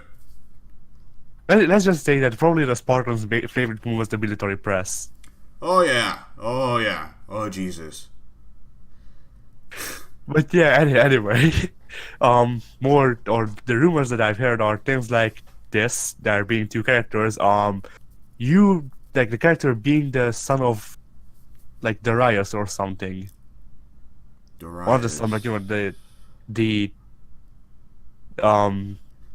the children of Darius or something. Does not ring a bell. I I wish I knew more about Roman history because I do not know who that guy is. I don't remember if no, never mind, never mind. They can't be the freaking children of Darius because Darius was killed before Origins, because they use Ooh, or because they used Darius's hidden blade. So ooh. right, so what who would it be? Like I remember hearing like a famous freaking like general's name, and yeah, but that's probably not true. So Who would have been? um. Other thing that they said, well, of course, naval combat and naval things are getting a focus on because Greece doesn't have land. Greece is just a gigantic water pool. With a little bit of soupy land in the middle. Yeah, like you're just gonna have the Sea of Thieves map and also like a small dot in the middle titled Crete, Yep. and that's and it. you go there to fight the fucking Minotaur. Yeah, I don't know. but yeah, another rumor that they said is that the Origins, or not the Origins, the freaking Brotherhood system is coming back. Ooh, I like the Brotherhood system, so I'd be happy to hear about that. Yeah. Yeah, it's gonna Would- be yeah. that would actually make a load of sense because didn't the the Assassin's Order finally get founded in Origins? Yeah, the hidden ones got founded in Origins, and then another rumor says that the Assassin Order will kind of be founded in this game, like we're gonna discover how it transitioned from the hidden ones into the actual order through like flashbacks to Bayek and Aya. But how would it move to the Middle East to become the Assassins? Good question. That is a good question, but I do like the idea of Origins just sets up the founding of the Order, but Odyssey will follow the actual like Order becoming a big thing. Like after Origins, it was still only like 5 dudes with hoods and knives, and Odyssey will detail them becoming the massive globe-spanning conspiracy that they would one day become. Yeah, another rumor that they said, well, the 4chan people, I guess. I think that's where most of the rumors came from. But yeah, other rumor that they said was going to be a thing is that you're also gonna have the Assassin's Creed 4 fleet thing back. Only the difference being is that you can actually ride with your fleet. That could look fucking cool. Yeah, like that might be a thing that might make me like naval things, I guess. And also, if If you're you riding with the fleet would fight for you, so you don't have to actually yes. fight. Yeah, I figured. So that and I think this fleet would work the same way the Brotherhood works on the ground. So like you just call upon them and they appear from freaking hay bales. They, Gigantic ships just come out of hay bales. they drop from the sky and land on the other ships, and then Yeah. they disappear into the night. They just go on. They fucking submerge into the water like submarines. But yeah, so anything else that I remember? Yeah, there was this whole big wrong. Yes, I don't know since when I speak English, but I have been speaking it consistently. But yeah, there was this whole long um post that I saw just detailing freaking proof that the enemy will be. Well, assuming that in the teaser the guy on the left is the protagonist, the enemy will be Roman because They're the big evil um empire. no, because of the helmet and the weapon and the armor and the clothing. Like how Yeah, but I think we still could have figured out it was the Romans just because Assassin's Creed has always been about fighting the power. Fight the man, you know? yeah. Because in Assassin's Creed 3, didn't you spend just as much time fighting the revolutionaries as you did fighting the Brits? No idea. Okay. Because I don't know much about the revolution. Oof, alright. Like all I know is that George Washington existed at one point. And He also may have liked older women, I think. that was Ben Franklin that liked older women. Yeah, that was Ben Franklin, right? See? I don't know shit about American history. Like, yeah, what I remember is that Christopher Columbus found America or like that was the famous finding of America or something. But before him, like some guy from some Italian or other Italian guy went there as well or something. Columbus. Or you might be talking about Amerigo Vespucci, which Ezio, Yeah, Amerigo Vespucci was the other guy. and Ezio I fucked think. his sister. Did he? Yeah, Ezio fucked his sister. That was the old. She was the Wait. teenage love interest from Assassin's Creed 2. Christina? Yes, Christina Vespucci, right? What? She was with. I don't even know her full name. I don't remember her name either. Do you want me to check? I have a book with her name in it, right next to me. So. Not the redheaded chick that was the leader of Florence. Not the chick that he No, slept with in no, the not, beginning of not Brotherhood. Katerina. No, not Katerina. Christina. Yeah, and she has the flashback missions in Brotherhood. Yeah, I never knew her full name, so let me look it up. Yeah, her brother was Amerigo Vespucci, the guy who was the first to recognize that America was not India, and so America was Okay, named no. after him. No, her full name is Cristina Calfucci. Oh. Huh. Well, I'm pretty sure at some point Ezio fucked Amerigo Vespucci's sister.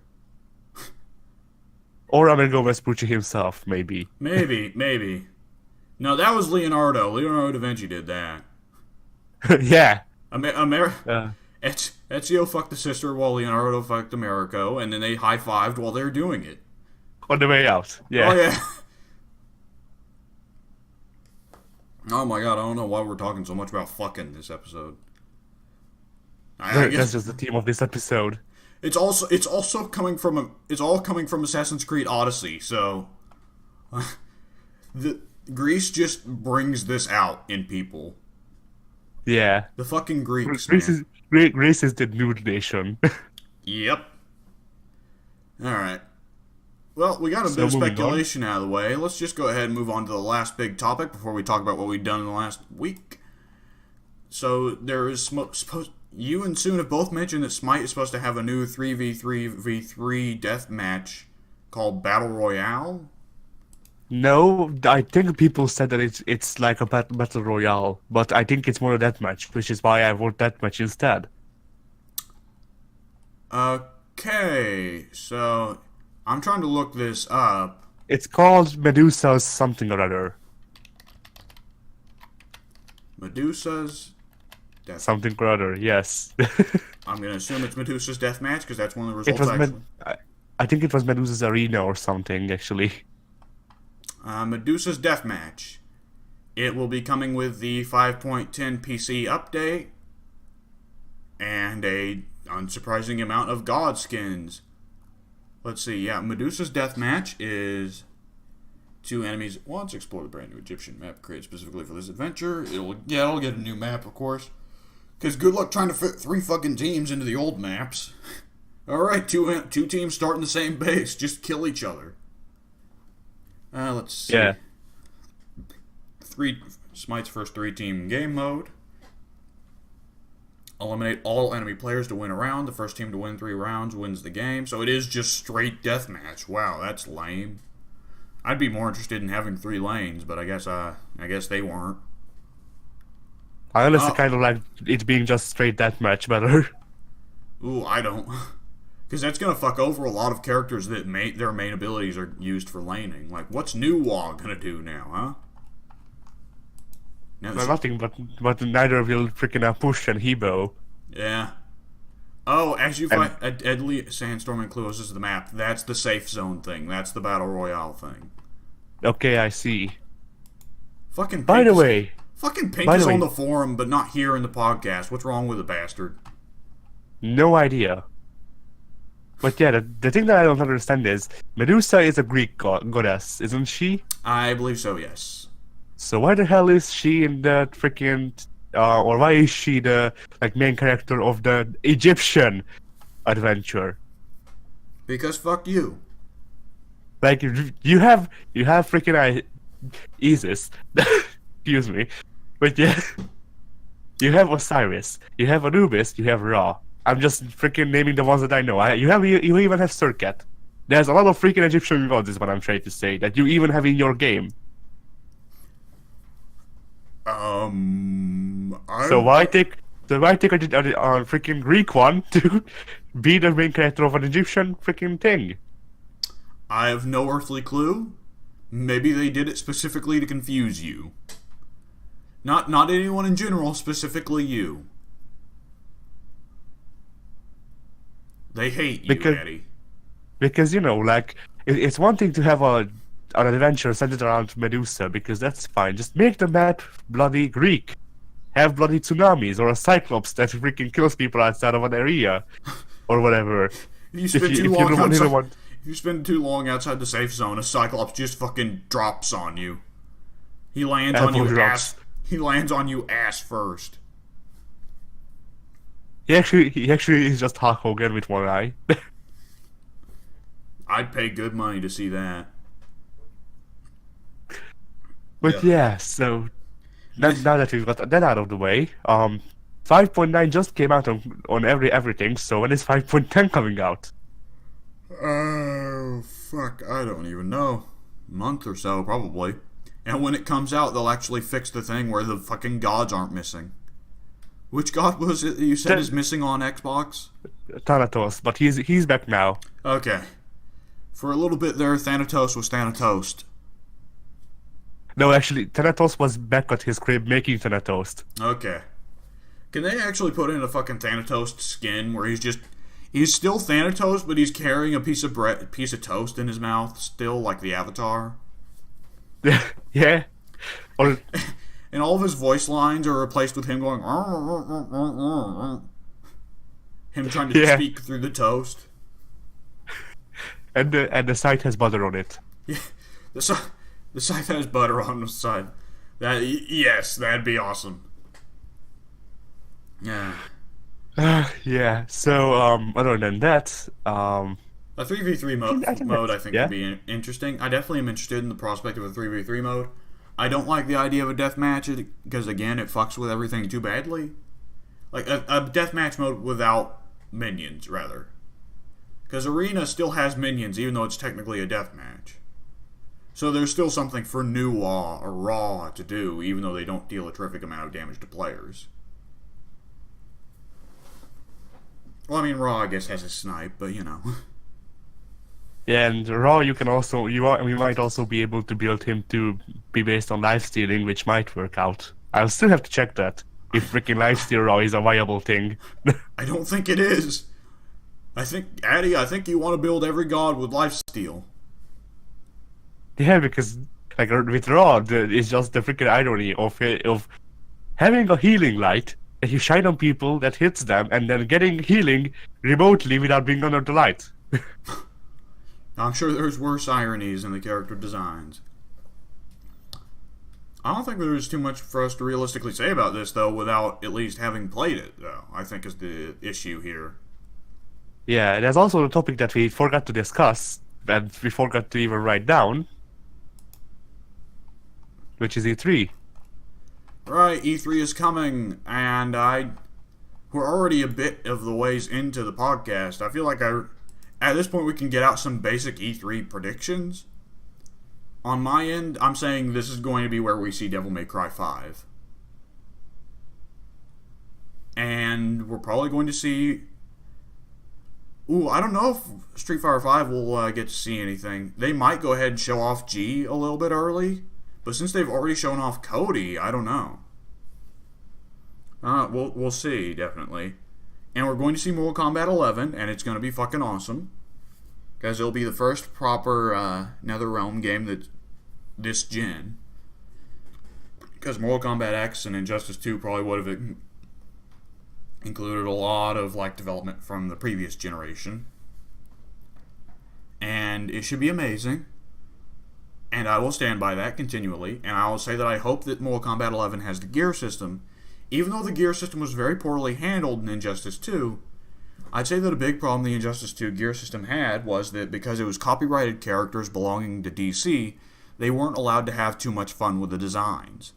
So you just got different armor plates for Superman, or a slightly different Batman mask design, or some weird robot Batman mask design.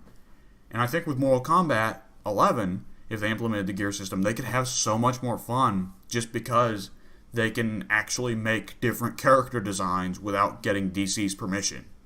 Because it's just like But Ed Boon's like, yeah, okay. but do you want Showerhead Fundoshi freaking Scorpion? I do. I do. I want it to be like the Tekken system where the gear system no longer affects stats, so you're just collecting clothing items. Because Tekken handles the gear system best. Because it's just cosmetic. I mean, there's the stupid items that add stupid extra moves that are completely non-viable in an actual fight. You But say that, but I beat Pink with the Nodachi. Like alright, but I that doesn't count because Pink's only has... You brag about beating Pink, but Pink's got like 4 Tekken matches in his entire history. actually this was like a couple of days ago, and things gotten a lot better. Let me tell you, he beat me legitimately. So I don't know. he just didn't expect me to pull the freaking cosmetic off of my back and hit him with it. Yeah. Yeah, when I think of those stupid cosmetic items with effects, I always think of the Tekken 7. Eat the pizza, He-Man! You ever seen that clip? No. Oh, I'm gonna have to show you that clip later because it's amazing. If you remind me to show it to you later. All right. Oh Jesus, it's storming something awful outside. I love storming weather. I ought to open the windows sometime soon. But yeah, I'd fucking love to see that. Let's see, what else is there? EA will have their big conference. And I don't know if there's anything I remotely care about from EA's side. Bethesda will show off more about Fallout 76, so that'll be alright. We'll be able to see what's going on there. And they probably will reveal... I don't know, is Dishonored 2 already dead in the water? It should be. I don't know if it would be like... if they still have time to release another DLC for Dishonored 2. Because I remember Dishonored 2 being kind of a failure on launch. I'm glad for that because I never liked Dishonored. I'm fine with it. It's okay. I started up Dishonored 1 and never finished it, so, you know. Then Sony, which Sony I'm hyped as fuck for. Firstly, because that's probably going to be the one where we get to see Devil May Cry 5 and Mortal Kombat 11. But the most important of all, fucking Death Stranding. Words cannot express how hyped I am for Death Stranding.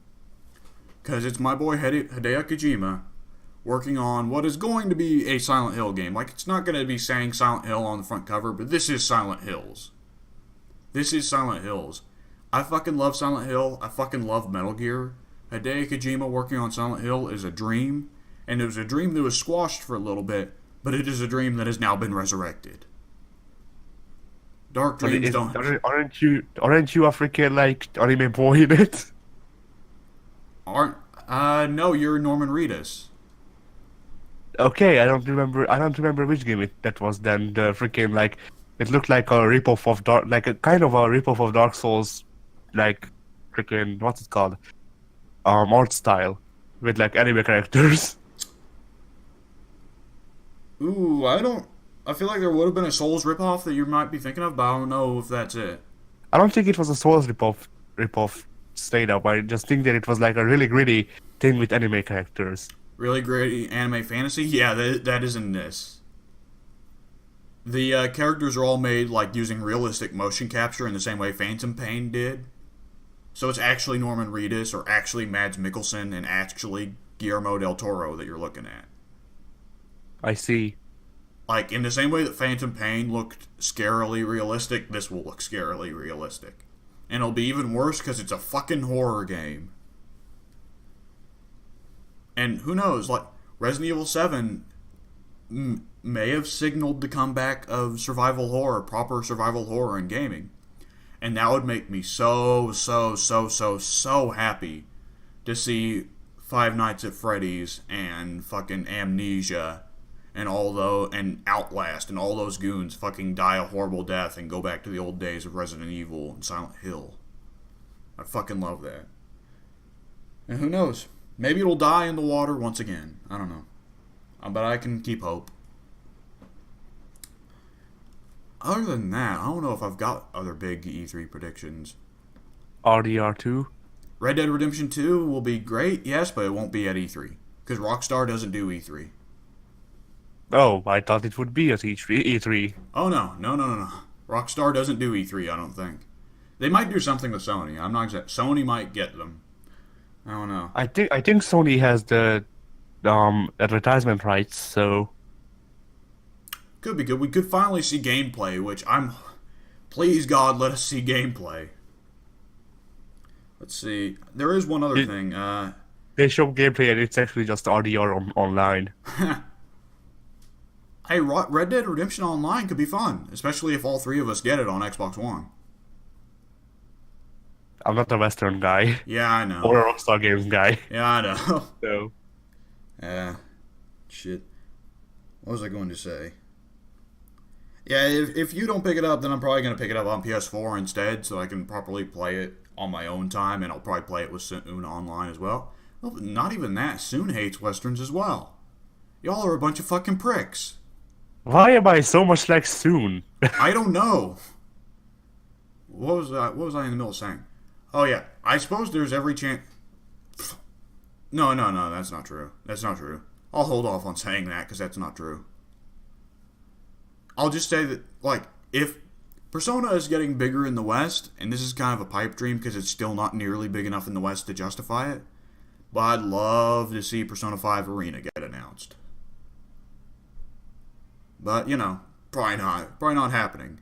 It'll probably be revealed at Japanese, what's the Japanese game show? The Japanese convention. Evo? Firstly, that's a tournament. Secondly, that's in America. I know. Like, that was the most wrong statement I've heard you say in a long time. Oh, shit, I forget what it is. It's not GameCon, because that's the German one. Whatever, fuck it. Whenever that... World? What? That's the Nintendo one, wasn't it? Isn't it? Never Nintendo mind. does E3. Oh, I guess... No, I know I mean Space World or whatever it was called, but I think that was like the old school Nintendo thing. Yeah, that definitely... I've never heard of that, so I don't think so.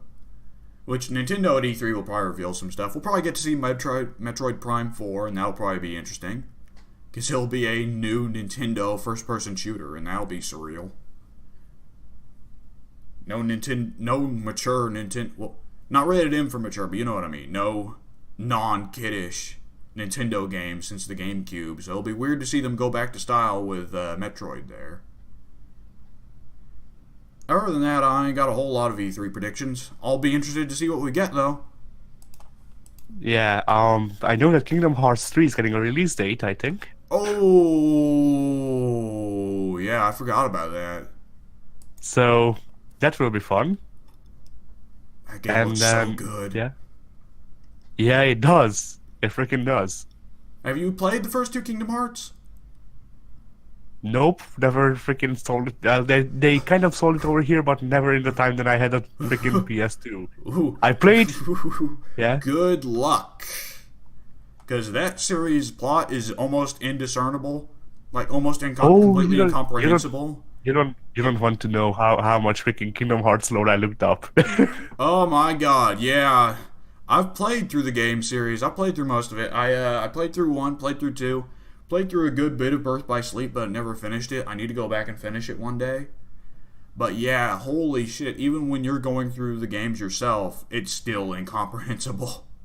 For the most part. But yeah, the only Kingdom Hearts games that I've played are like Rechained Memories, or it was something like that.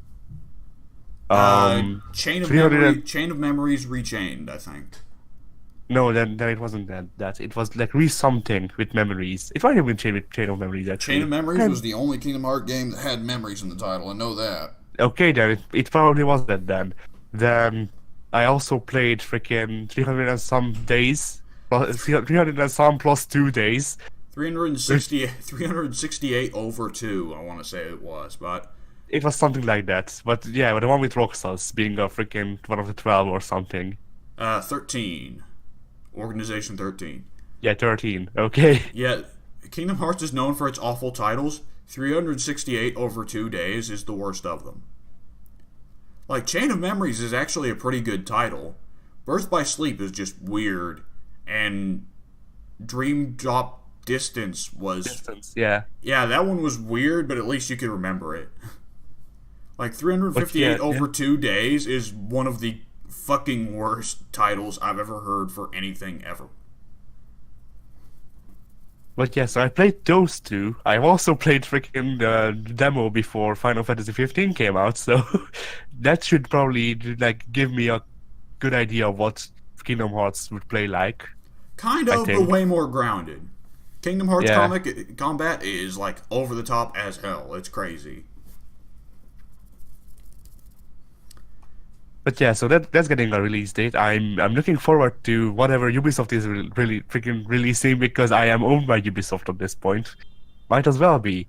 Like I don't remember which game series it was, but I remember hearing about like a series that I liked when I was younger, and now it's owned by Ubisoft. Because why the hell not? They are buying up my childhood. They are buying me up right now. Beyond Good and Evil? No, Fuck. What else was there? That Ubisoft didn't make a whole lot of stuff back in the day. What was it? no, they didn't make it back in the day. They just bought the rights to it right Rayman? now. No, not Rayman. Shit, I don't know then. No, I'm saying they didn't make it back then. It was a different company. Oh, I don't know They what just bought. I don't know what Ubisoft made back in the day. I think they made Beyond Good and Evil back in the day. That one was wrong, but I don't know who made Rayman. But yeah, the point being is that I have to be interested in whatever Ubisoft is doing just because they own most of my childhood and me at this point. And yeah, like like the Crew 2 is actually pretty fun. Watch Dogs 2 is actually pretty fun.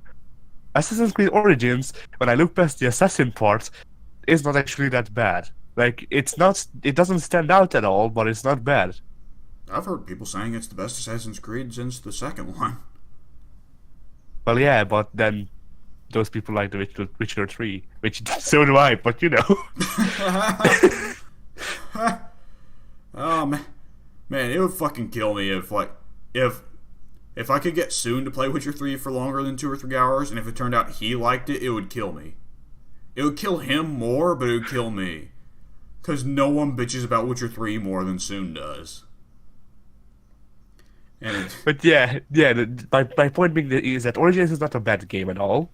I certainly wouldn't say that it's the best Assassin's Creed game just because I feel that it's missing main elements to what makes being an Assassin's Creed game, Yes. it's missing being an Assassin's Creed game. Yeah, Yes, more or less. Like I just need social stealth and freaking being able to use the hidden blade for everything, basically. Like I miss being able to use nothing but the hidden blade to kill people. you want the game to be easier. No, Well, they I said wouldn't. the hidden blade didn't require much strategy. You either stab people, or if they notice you, you counter. Well, yeah, but they could probably figure something out to make it so you can use it and not have it be like that. That being said, I did enjoy the freaking cinematic fighting style better, just because this one gets like that one wasn't really satisfying or enjoyable after a point, but this one is just tiring, as well as not satisfying or enjoyable. So I don't know. I'm big on any gameplay style that's big on dodges. So if there's a dodge button, I'm a simple man. yeah, I just like I wouldn't mind a freaking fighting style like the old God of Wars is the thing. Like I even take that Eh, I don't know. over what we have. The old Assassin's Creed, the Origins did so well because it was something new. The old Assassin's Creeds got bland quickly. And I know you're a big fan of them, but that doesn't necessarily mean everyone was. What happened yeah. happened because it needed to happen or because it should have happened. I mean, Yeah, the thing here is that like change will happen. I just don't have to like it. yeah, I would have preferred that they'd have printed the old Silent Hill games ad infinitum.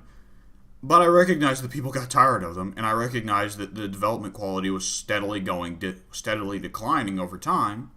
So I recognize that the series is over, and I'm not going to really complain about it too much. the thing is here that what makes Assassin's Creed different from any other freaking third-person sandbox game?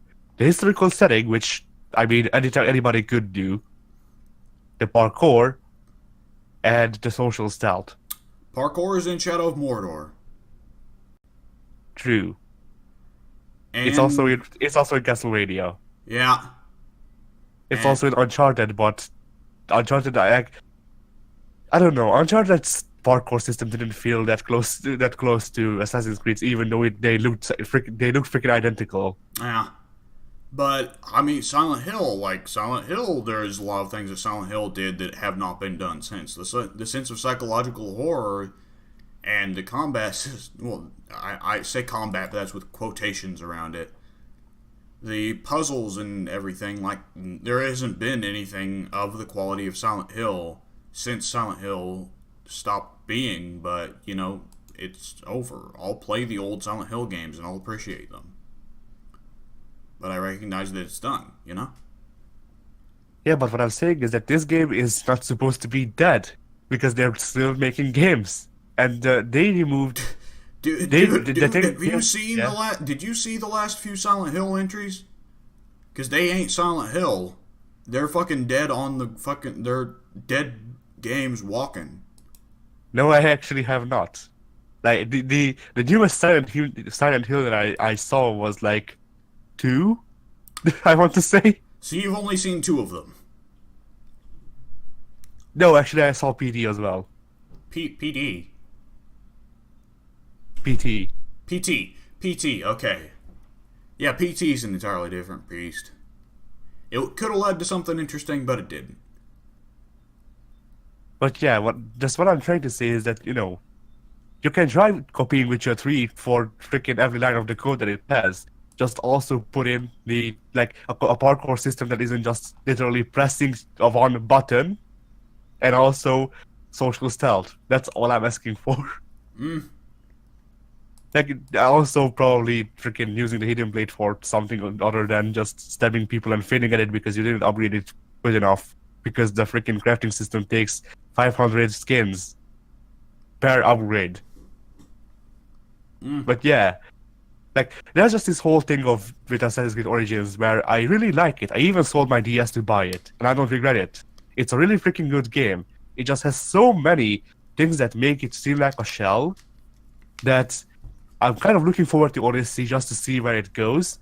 But I'm also not really looking forward to Odyssey because I'm not sure if I like where the series is going. Well, it happens with series sometimes. What was I going to say? Is that about all your E3 predictions, though? I mean, your E3, what you got to say about E3 going in? I'm definitely gonna be disappointed in Microsoft. There's no way that I'm not gonna be. Yeah, unless they're saying they're gonna bring back Scalebound, I don't think I'm gonna be too happy either. I don't know. Scalebound could have been fucking cool, but they didn't do it, so, What else is there to say? Yeah, I think that's about it. So we should just move on to the things we've done in the past week, particularly because we're sitting at 2 hours on the recording. Alright. So, I've done a fair bit of stuff this week. Firstly, I finally actually downloaded the PS Plus games for May, which are Rayman and Beyond Two Souls, and I'm not playing Beyond Two Souls because I fucking hate David Cage. But I got to play Rayman for a little bit, and it's pretty fucking good as platformers go. It's Rayman Legends, it's the sequel. I played Rayman Origins on Xbox 360 way back in the day. I say way back in the day, but that was probably only like 5 years ago. Shit, that would be 5 years ago, so yeah.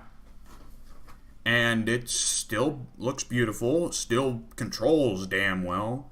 It's pretty fun. The levels switch between being very, very easy and very, very difficult, in the same way that a lot of platformers do. There is a shit ton of content, loads of levels. Not only is there all kinds of new levels in this game, they give you most of the good levels from Rayman Origins are unlockable levels. There's challenge maps and invasion maps. And there's all kinds of unlockable playable characters, though most of them are reskins of the same 5 characters. Same 4 or 5 characters. And there is this strangest thing. Because I got to the final level of the first world. And it's called Castle Rock. And it's just a level where you try to keep running. And all of the things in the environment interact with each other in such a way, like stepping on this particular stone makes a noise, or hitting this particular enemy makes a noise, or riding down this particular zip line makes a noise. And they all form together perfectly the song Black Betty by Ram Jam. And it's one of the... Right! I played that. That was in the demo. That is one of the neatest fucking things I've ever seen. And that made me want to buy Rayman Legends. Every level ends on a famous song like that.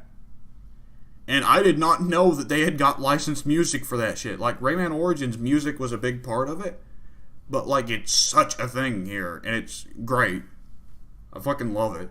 I need to go back and play more of it. I want to go ahead and finish that game. But I've already got so much on my plate in terms of gaming.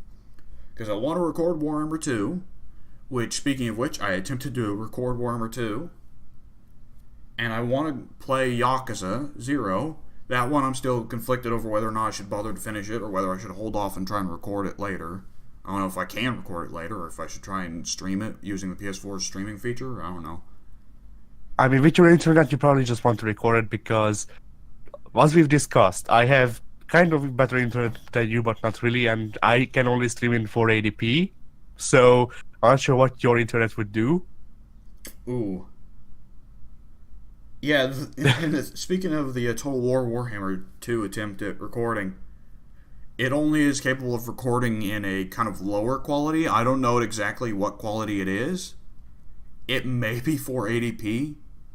And if I try to set it to record in any... If I try to set OBS to record in any higher quality, then the game runs just fine. OBS runs just fine. But when the recording finishes up and I go back to watch it, it comes out with a horrible frame rate. You might want to search the Googles for that because that seems like a problem with the settings. Yeah, I tried looking for it, but all the advice mentions settings that don't exist. So I don't know. I'll have to work on that because apparently, like a big thing of it is OBS. Windows 10 really fucked over OBS. I see. So yeah, there's no there's no GPU prioritization feature or something. So Total Warhammer is just taking up all my GPU, and none of that space is going to OBS. I see. And it's taking up GPU that it doesn't even need. Because I tried lowering the settings on Warhammer 2 to see if that fixed things, and OBS still had the same problems. So OBS isn't getting the access to the GPU that it needs. So I need to fix that somehow. You know, I'd look into it for you, but then OBS hasn't worked for me since like the last update because it just started saying that I'm missing some DLL, that I looked all over the place, and I'm not the only one with this problem. I did everything that they suggested, but it keeps sending me to download like the 2017 reduced YouTube. That word? Yeah. Let's just leave it at that. Yes. Yeah, it's the frustrating...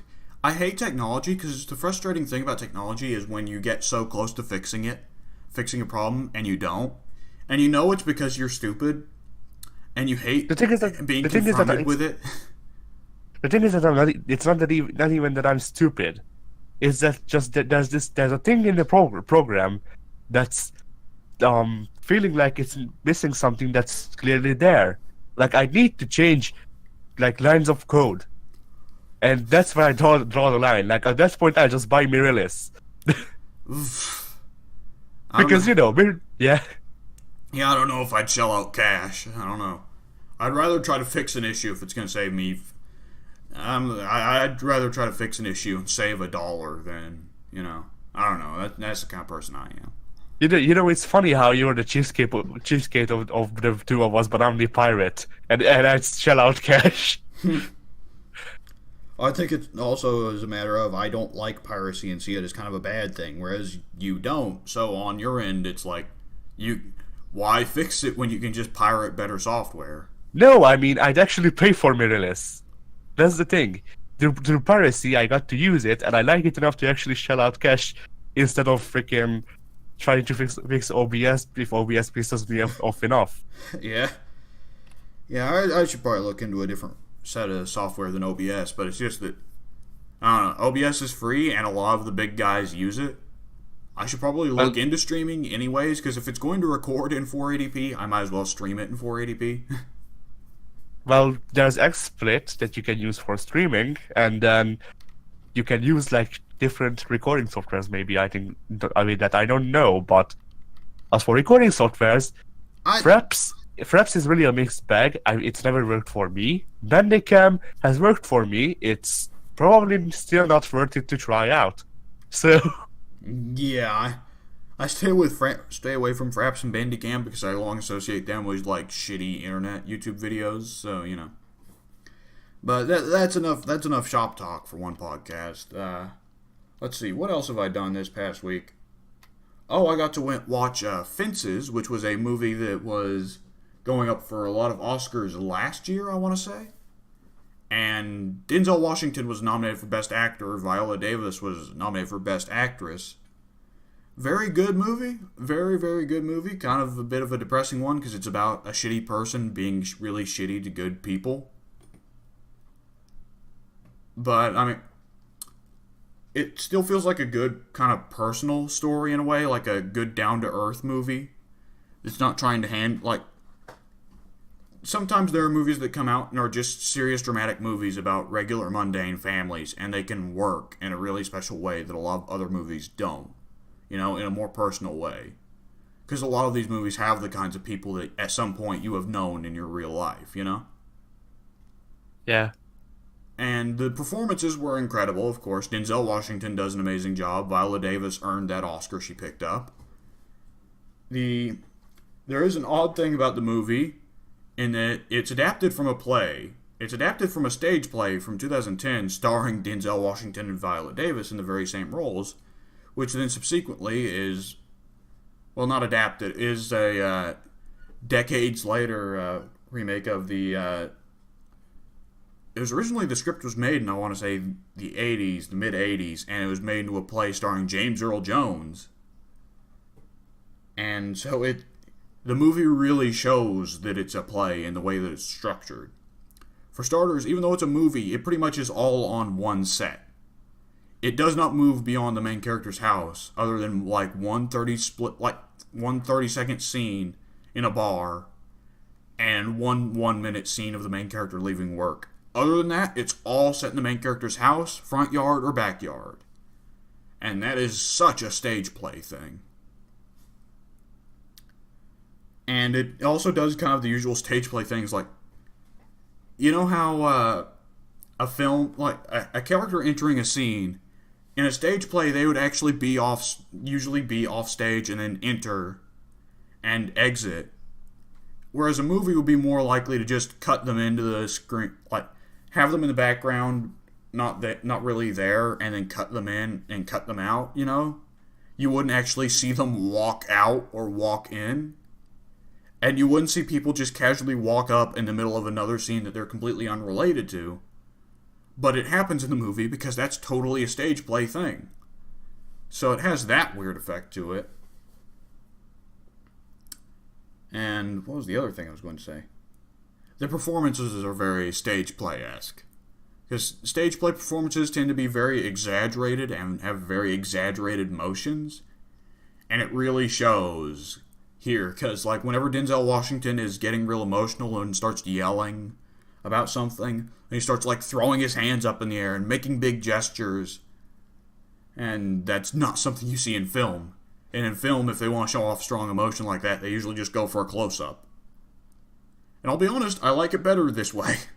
Because American filming style, I'll be honest, has a big issue nowadays in terms of it cuts way too fucking much. So it makes it almost impossible to figure out what's going on in the scene.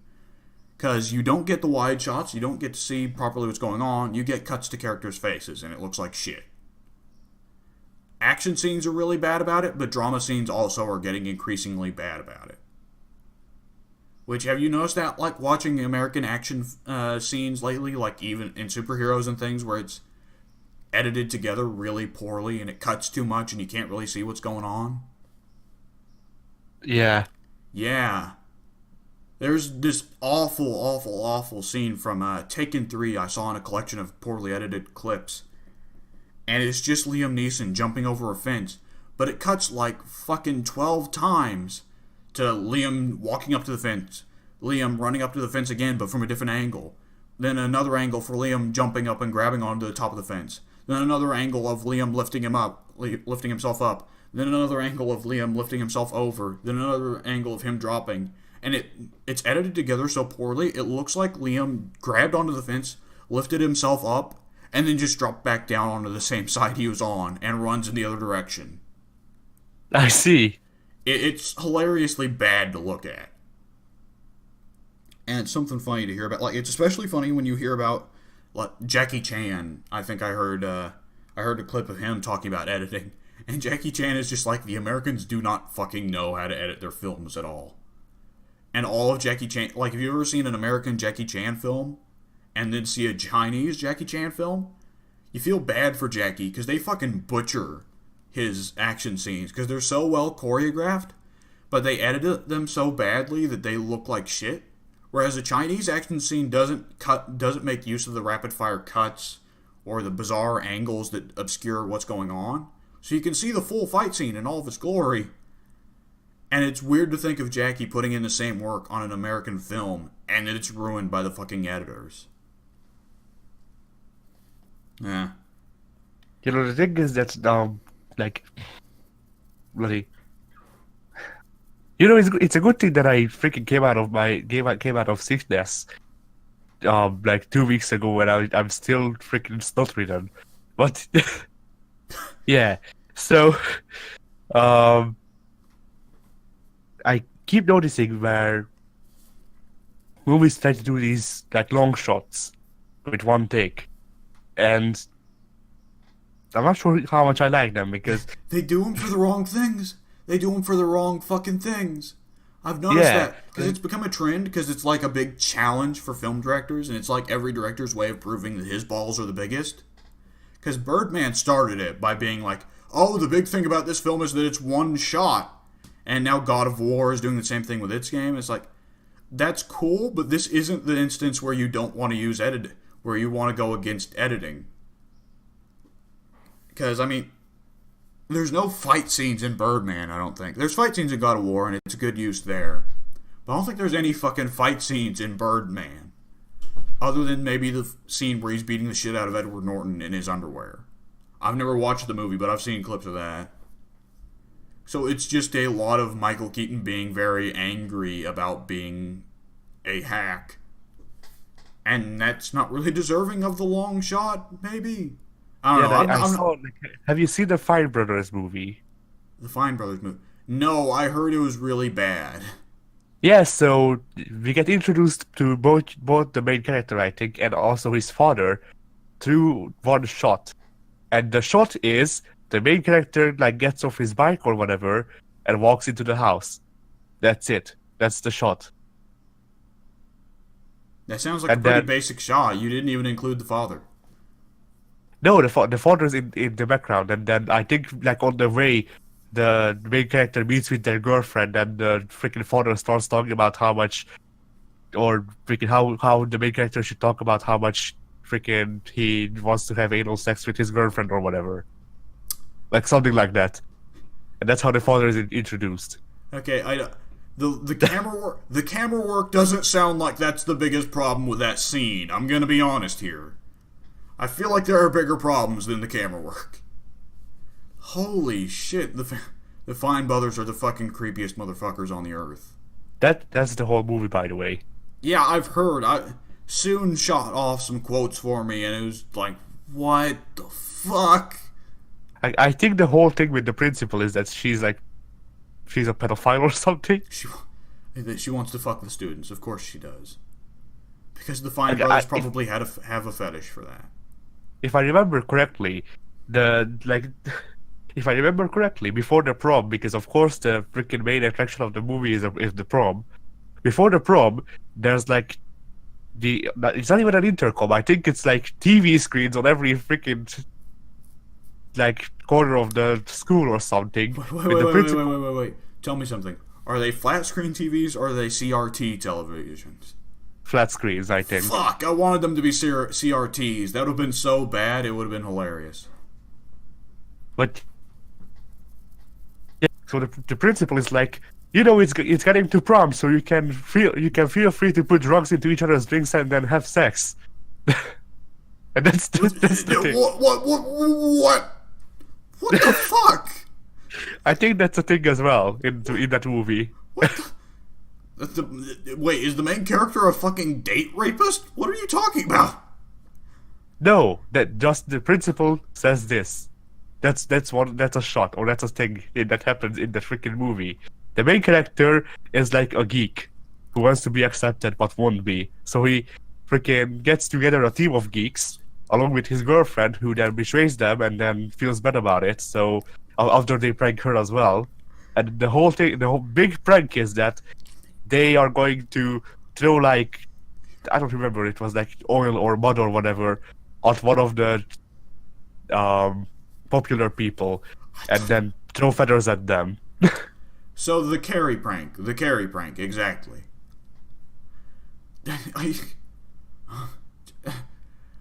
What? Why would the Fine Bros have the principal talk about date rape, though? Holy shit.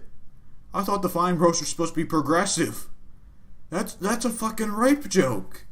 Yeah, the thing is that like I was like, you know, maybe like I thought the Fine Brothers were progressive as well. So when that showed up, I was like, I'm supposed to be a conservative, and I find that freaking backwards. That's scary. Like date rape, get it? Drugging a woman's drink and raping her is one of the scariest things in the world. I understand why people would be offended by jokes about that. Like I don't even know.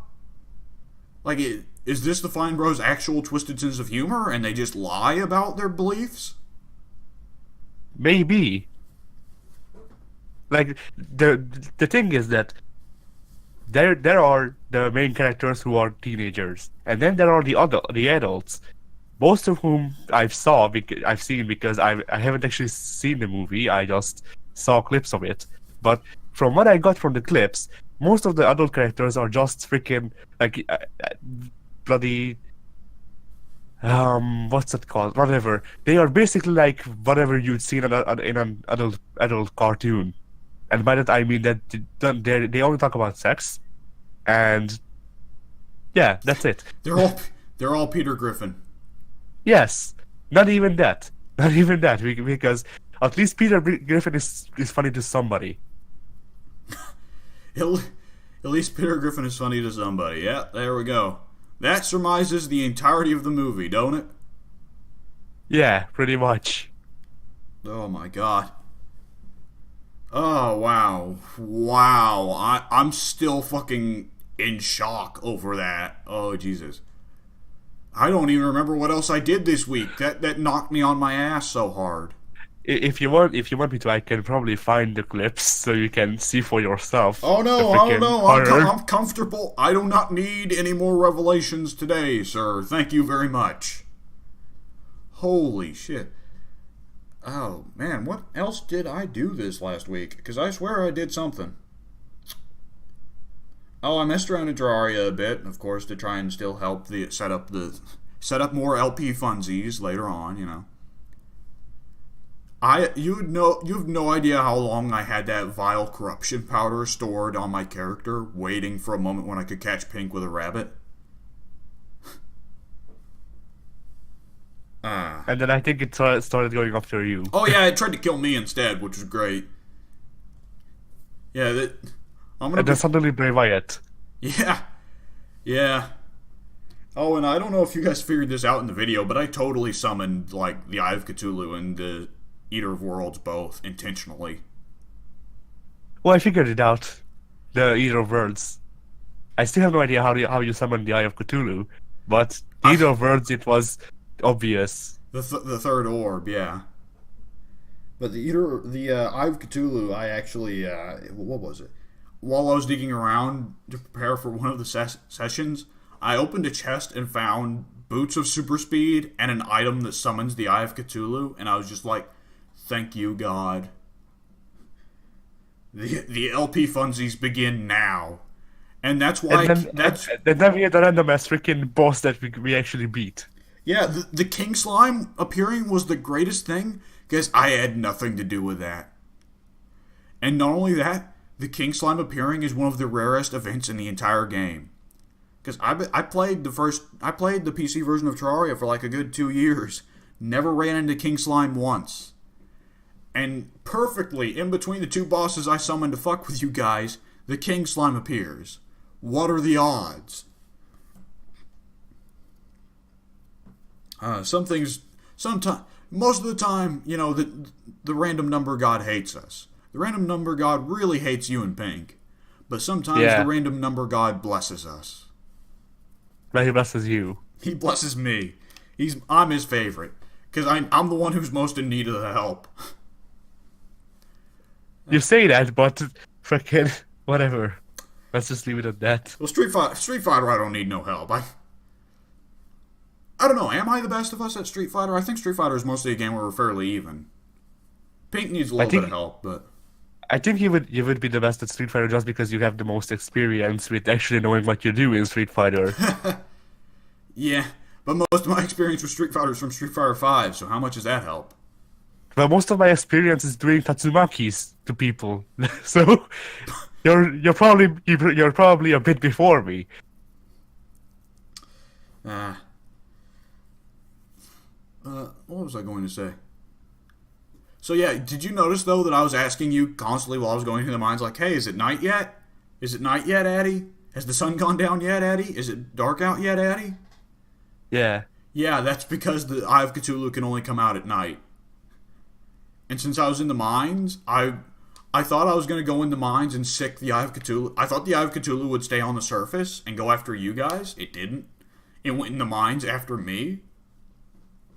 So I was trying to stay in the mines and summon it. Nearly killed it with Trident. Yeah. If I would have summoned it on the surface, actually, in the house, we would have killed it. We absolutely would have killed it. So me summoning it in the mines actually turned out to be a huge mistake. For several reasons. Actually, I think summoning it in the mine was probably one of the reasons why I dealt so much damage to it, because whenever it hit me once, I hit it like 5 times. All 4 9 damage each hit, so I don't know. There is, of course, the issue of us summoning it on the surface and it killing all of the NPCs, but yeah. Jack can hold his own. Jack just jumps on the eye and rides off. Yeah, we're fighting the eye and we get it down to half health and it's got us on the ropes. We bring it down to the basement and Jack just snipes it with one arrow. Yeah. Second No, time he shoots it and then he says it's high noon. It's high noon. Yeah. So yeah, we'll have more fun in that. And we played a little. Did we play a little bit of Smite? No, we didn't actually, because the servers were down. Yeah, and then the day after that, we played with Pink, and then he said that he quits. Right. Because what was it? Did he get beaten by a Ratatosk? Was that what happened? No, what happened is that we got put into a match. I chose Uller because I'm still trying to be the best I can with him, which is a lie, and in reality I just want to get him to level mastery 10. Because that's the real explanation. That's why I keep using the same characters, because I want to get people to gold. But yeah, or not gold, not diamond rather. But yeah, so I went with Uller. Pink waited because he always waits to see which role he gets to fill, and then after I went with Uller, after like half a minute of, well, it wasn't half a minute because then the timer would have counted down, but like 15 seconds of waiting time, of people knowing that I will be a hunter. Out of the 5 people in the team, or however there are, I think it's just 5. Amu Zenkob, Artemis, Cupid team comp, right? No, it was actually Artemis, Neat, and I want to say Chiron. All right. So did Pink pick a hunter too? No, Pink went with Farrier because I told him to go with a hunter, but then he still went with Farrier because whatever. He likes Fenrir, doesn't he? Hasn't he really liked Fenrir so far? Yeah, he likes Farrier. Huh. And what happened that made him quit? Just the clean comp, and the fact that we wouldn't have died if at least one of the people went with a guardian. Like 9 out of 10 times, all of the team got wiped just because freaking there were no guardians, and like I couldn't have been the guardian just because I didn't know that everybody would go with a hunter. Otherwise, I would have went with Capri. Oh man, it's hilarious when it properly happens. And sometimes those ridiculous team comps work. Most of the time they really don't. It's like, let's all go mage. Yeah, we'll rule the lane. And then Loki just goes behind you and kills each of you with one stab each. Like Loki's paradise up in there. I still have a lot of freaking builds that I need to try out. Like I need to figure out a build for Anubis that uses his penetration upgrade where he takes down people's physical or not their magical protection with each damaging ability, because that seems like a thing that Anubis would use. that seems like something Anubis would get use out of. I also still need to figure out a good build for Ra, because right now I just built him like Anubis because yeah. And then aside from that, like I don't know, I think I'm more or less set. Like I might want to figure out a damage dealing build for Wukong, but then I do fine with Wukong just being a tank, so yeah, Wukong's fine. Wukong's definitely one of the more defensive warriors, so I don't know how you'd want to build him. But yeah, and other than that, but Capri I just built like a tank as well, so it doesn't really matter. But whenever I feel like the game is lost and I have enough money to rebuild the build or whatever, if I'm playing against AI or something, then I build him to actually have attack speed and freaking physical power, just so if he gets hit, he shrugs it off, but he also hits people pretty hard. Like I'm sure that if the build went up against actual people, it would die immediately. But that's why I don't use it seriously. Oh yeah, definitely. I'm definitely I'm hyped up for when Games with Gold releases the God pack later, because I want to actually have more gods than just 5 of them. But yeah, I don't know. Which do you think we'll play Smite after this with Soon? Because I'll need to take a little bit of a break, but I'm sure Soon's always hyped to play Smite. He fucking loves it. Yeah. Oh, by the way, my controller actually fixed itself. You wouldn't know this, but my controller started, like, I don't know what's the actual term for it, but it started leading, is what I say. And by leading, I mean, whenever I pressed forward, it felt like I was still pressing forward even after I let go. If I didn't press anything, it felt like I was pressing forward. And if I pressed backwards, it felt like I was pressing backwards even after I left the stick alone. My controller started doing that for some reason. I don't remember why. I don't remember what game it did, but it stopped doing it. It's weird. Yeah, it stopped doing it for me as well, which leads me to believe that it might be an Xbox software issue. Because that could be a thing. Like, I've heard of like, because there's also firmware on the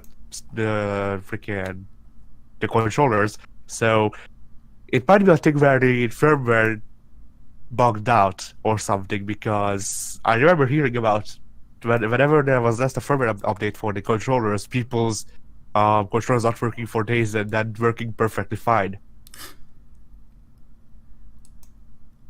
So like my RB is still beat to shit, which I regret, because my RB is my most useful move 9 out of 10 times in Smite, but my RB is my 3. Ooh, okay, yeah, that's pretty important for a lot of the characters. Yeah, which is why I think it's beat to shit, actually. Oof.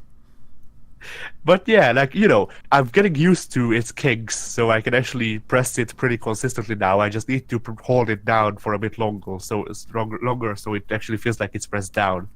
Otherwise, I can use it more or less now. Alright.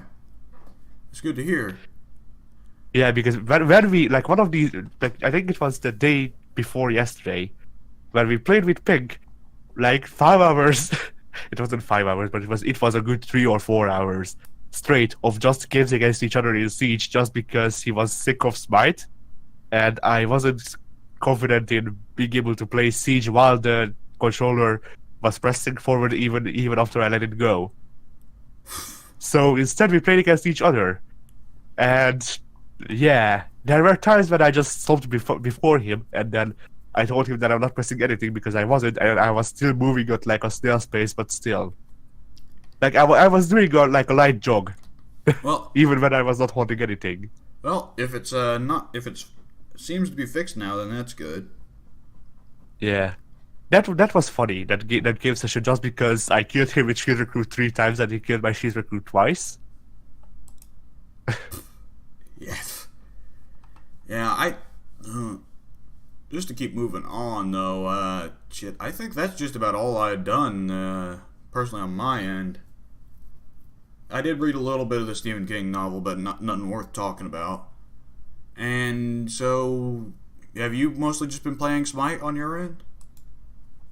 I actually picked up a couple of games because aside from the ones they announced for Game Pass, they also put in a lot of Star Wars games. Like Ooh, what? there's ones that I own, like Kodor, which I have owned both of the Kodor games, but I haven't played through either yet because I just haven't the time, really.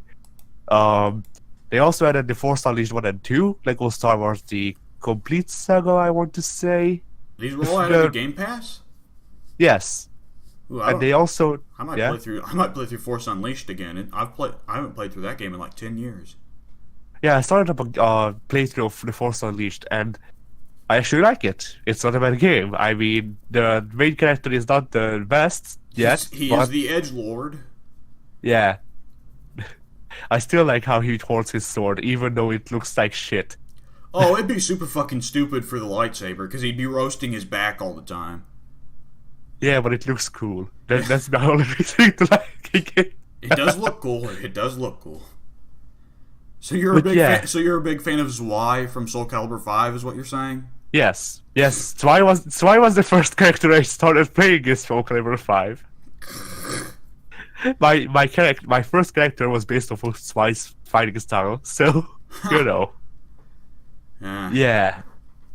I don't like. I need to I look up think what I they've added yeah. to Game Pass. Do you have a link to what they added to Game Pass?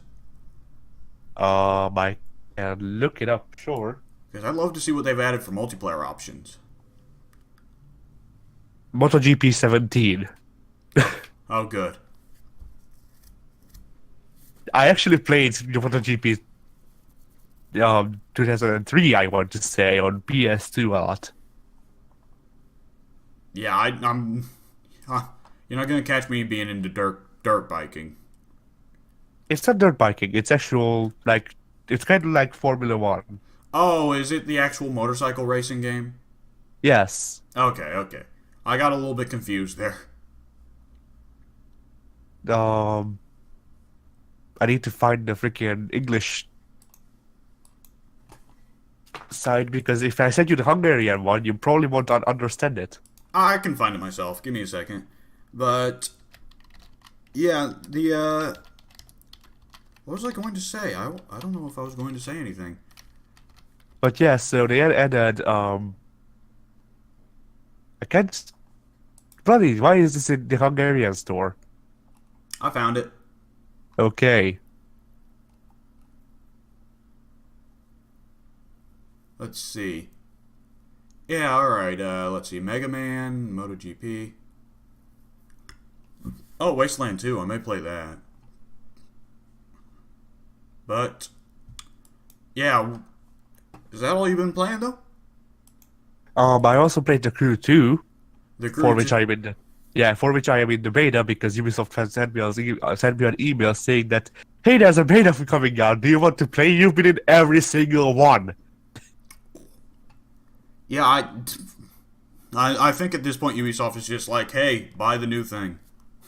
Yeah, pretty much. They might as well. But yeah, so how many racing games have you played? Ooh, By which I I by played. which I mean yeah. Okay. Say it. Yeah, go ahead and say it. By which I mean like modern ones, like PS2 above. Let's see.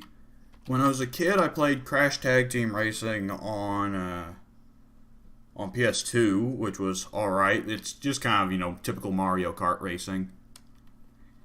This reminds me, we need to play Sonic still. Yes, we absolutely fucking do.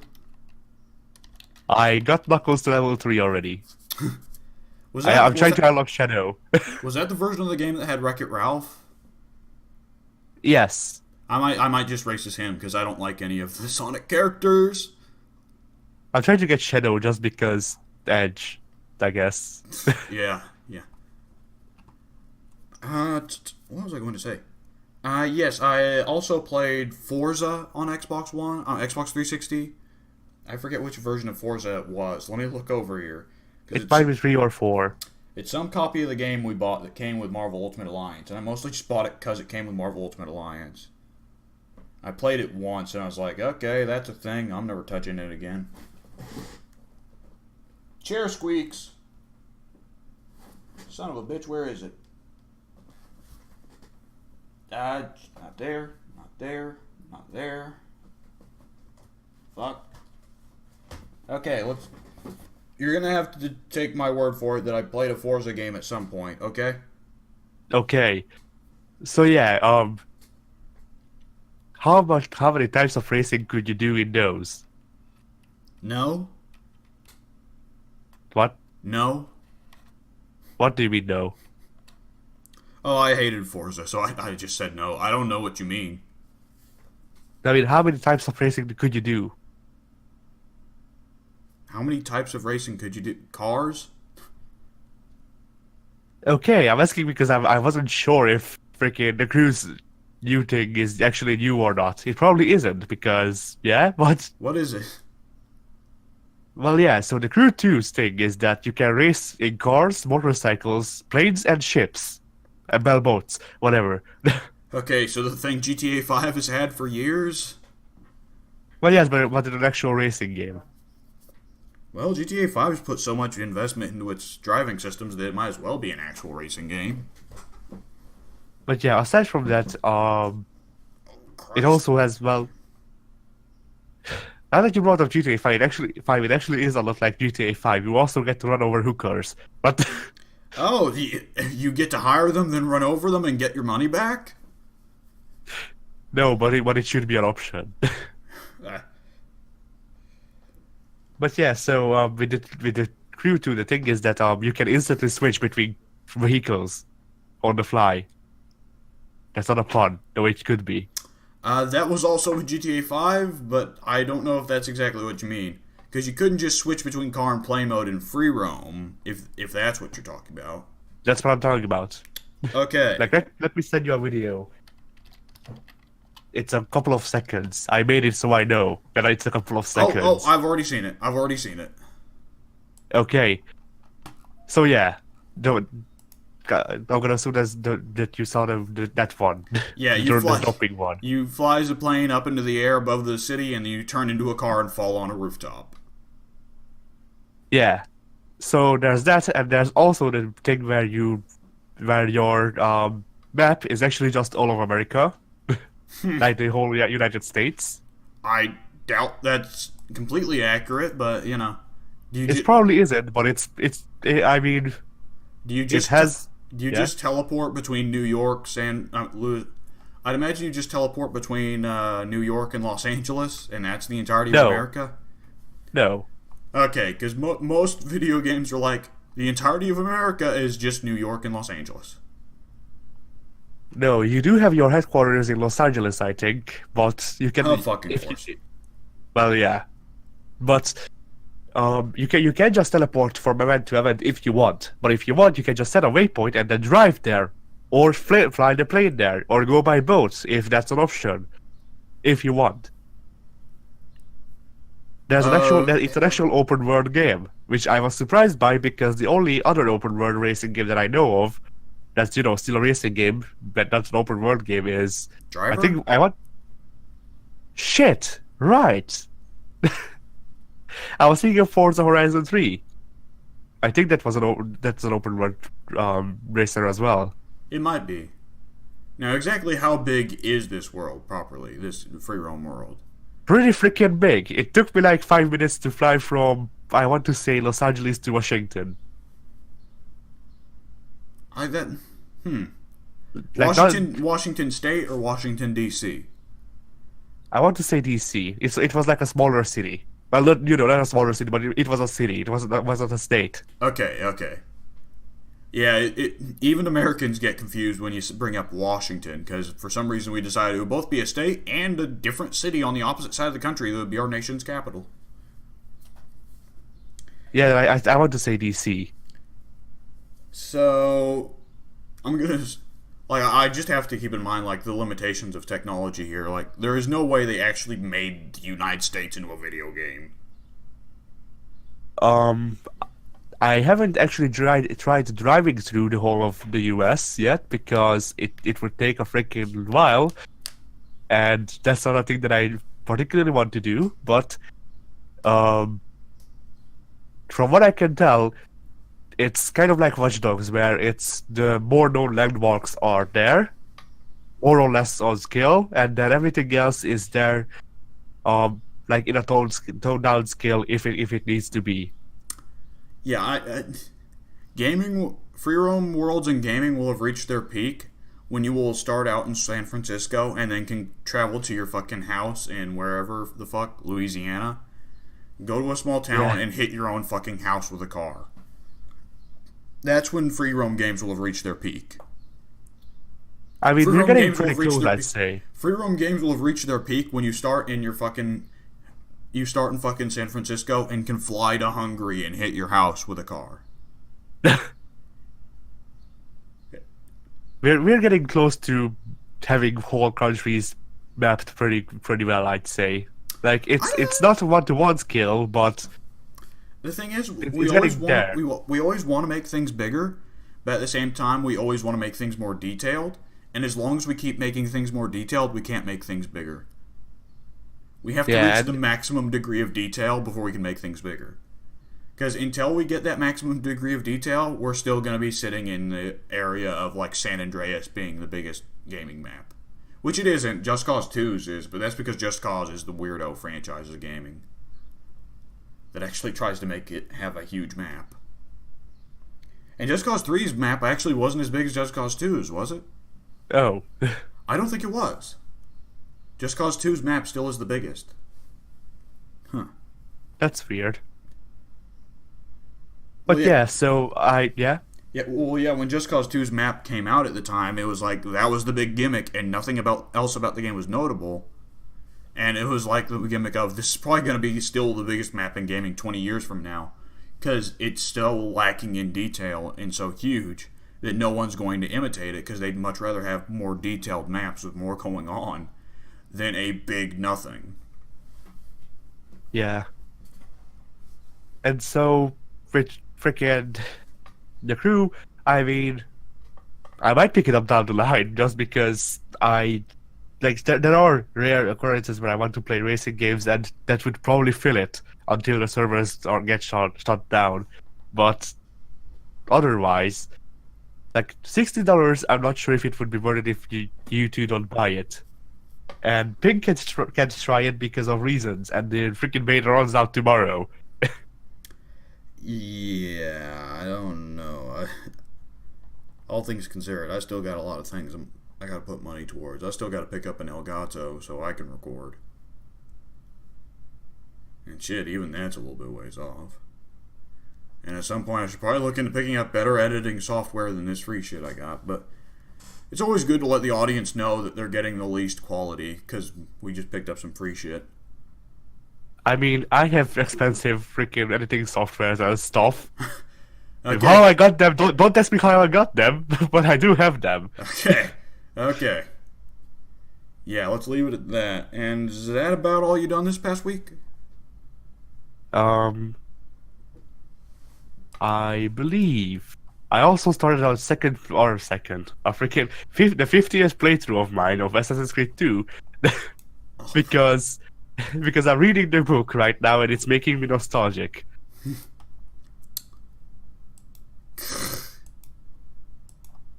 Yeah.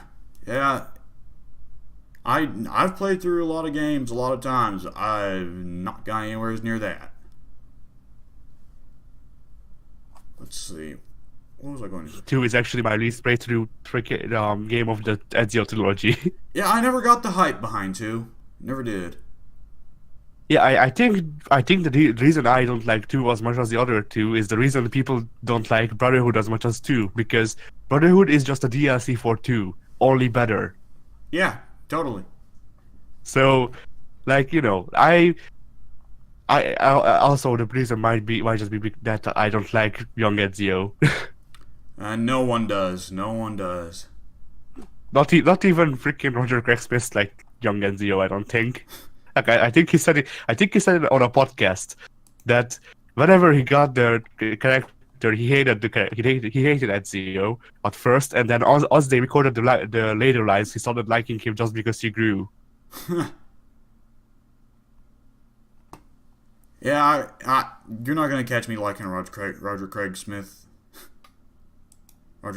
too much because he likes just about. He voices just about every bland white dude character that I hate in gaming. So, whew. Roger Craig Smith, your new Fallout protagonist. Yep. Totally. But what was I going to say? Yeah, we're sitting at 2 hours and 50 minutes on the recording, so we should probably wrap things up. Yeah. Because I'm hungry and I need to go grab myself I am some lunch. hungry. I'm hungry, you're Hungarian. And also, Yeah. Soon's probably waiting on us for Smite. So, I'll give Soon the A-OK to play some Smite, and we'll go ahead and wrap this thing up. Say bye, Addy. Bye, Eddie. Alright. Fuck you, too, asshole. Thanks for watching, folks. I guess we'll see you next week, assuming we don't explode or E3 doesn't cause the end times. I don't know. Thanos just appears at the E3. All of you are gone. Just freaking. My Does newest the gaming innovation, and he snaps his gauntlet and half the developers disappear. Yeah. More quality EA games will be made if the market is less bloated. EA ceases existing. EA looks at Sony and says, I don't feel so good. Yeah. No, fucking Silent Hills looks at Hideo Kojima and says, I don't feel so good. Or it looks at Hideo Kojima and goes, Dad. Oh my god. Well, that's the end of that. See you later, folks. Bye. Bye.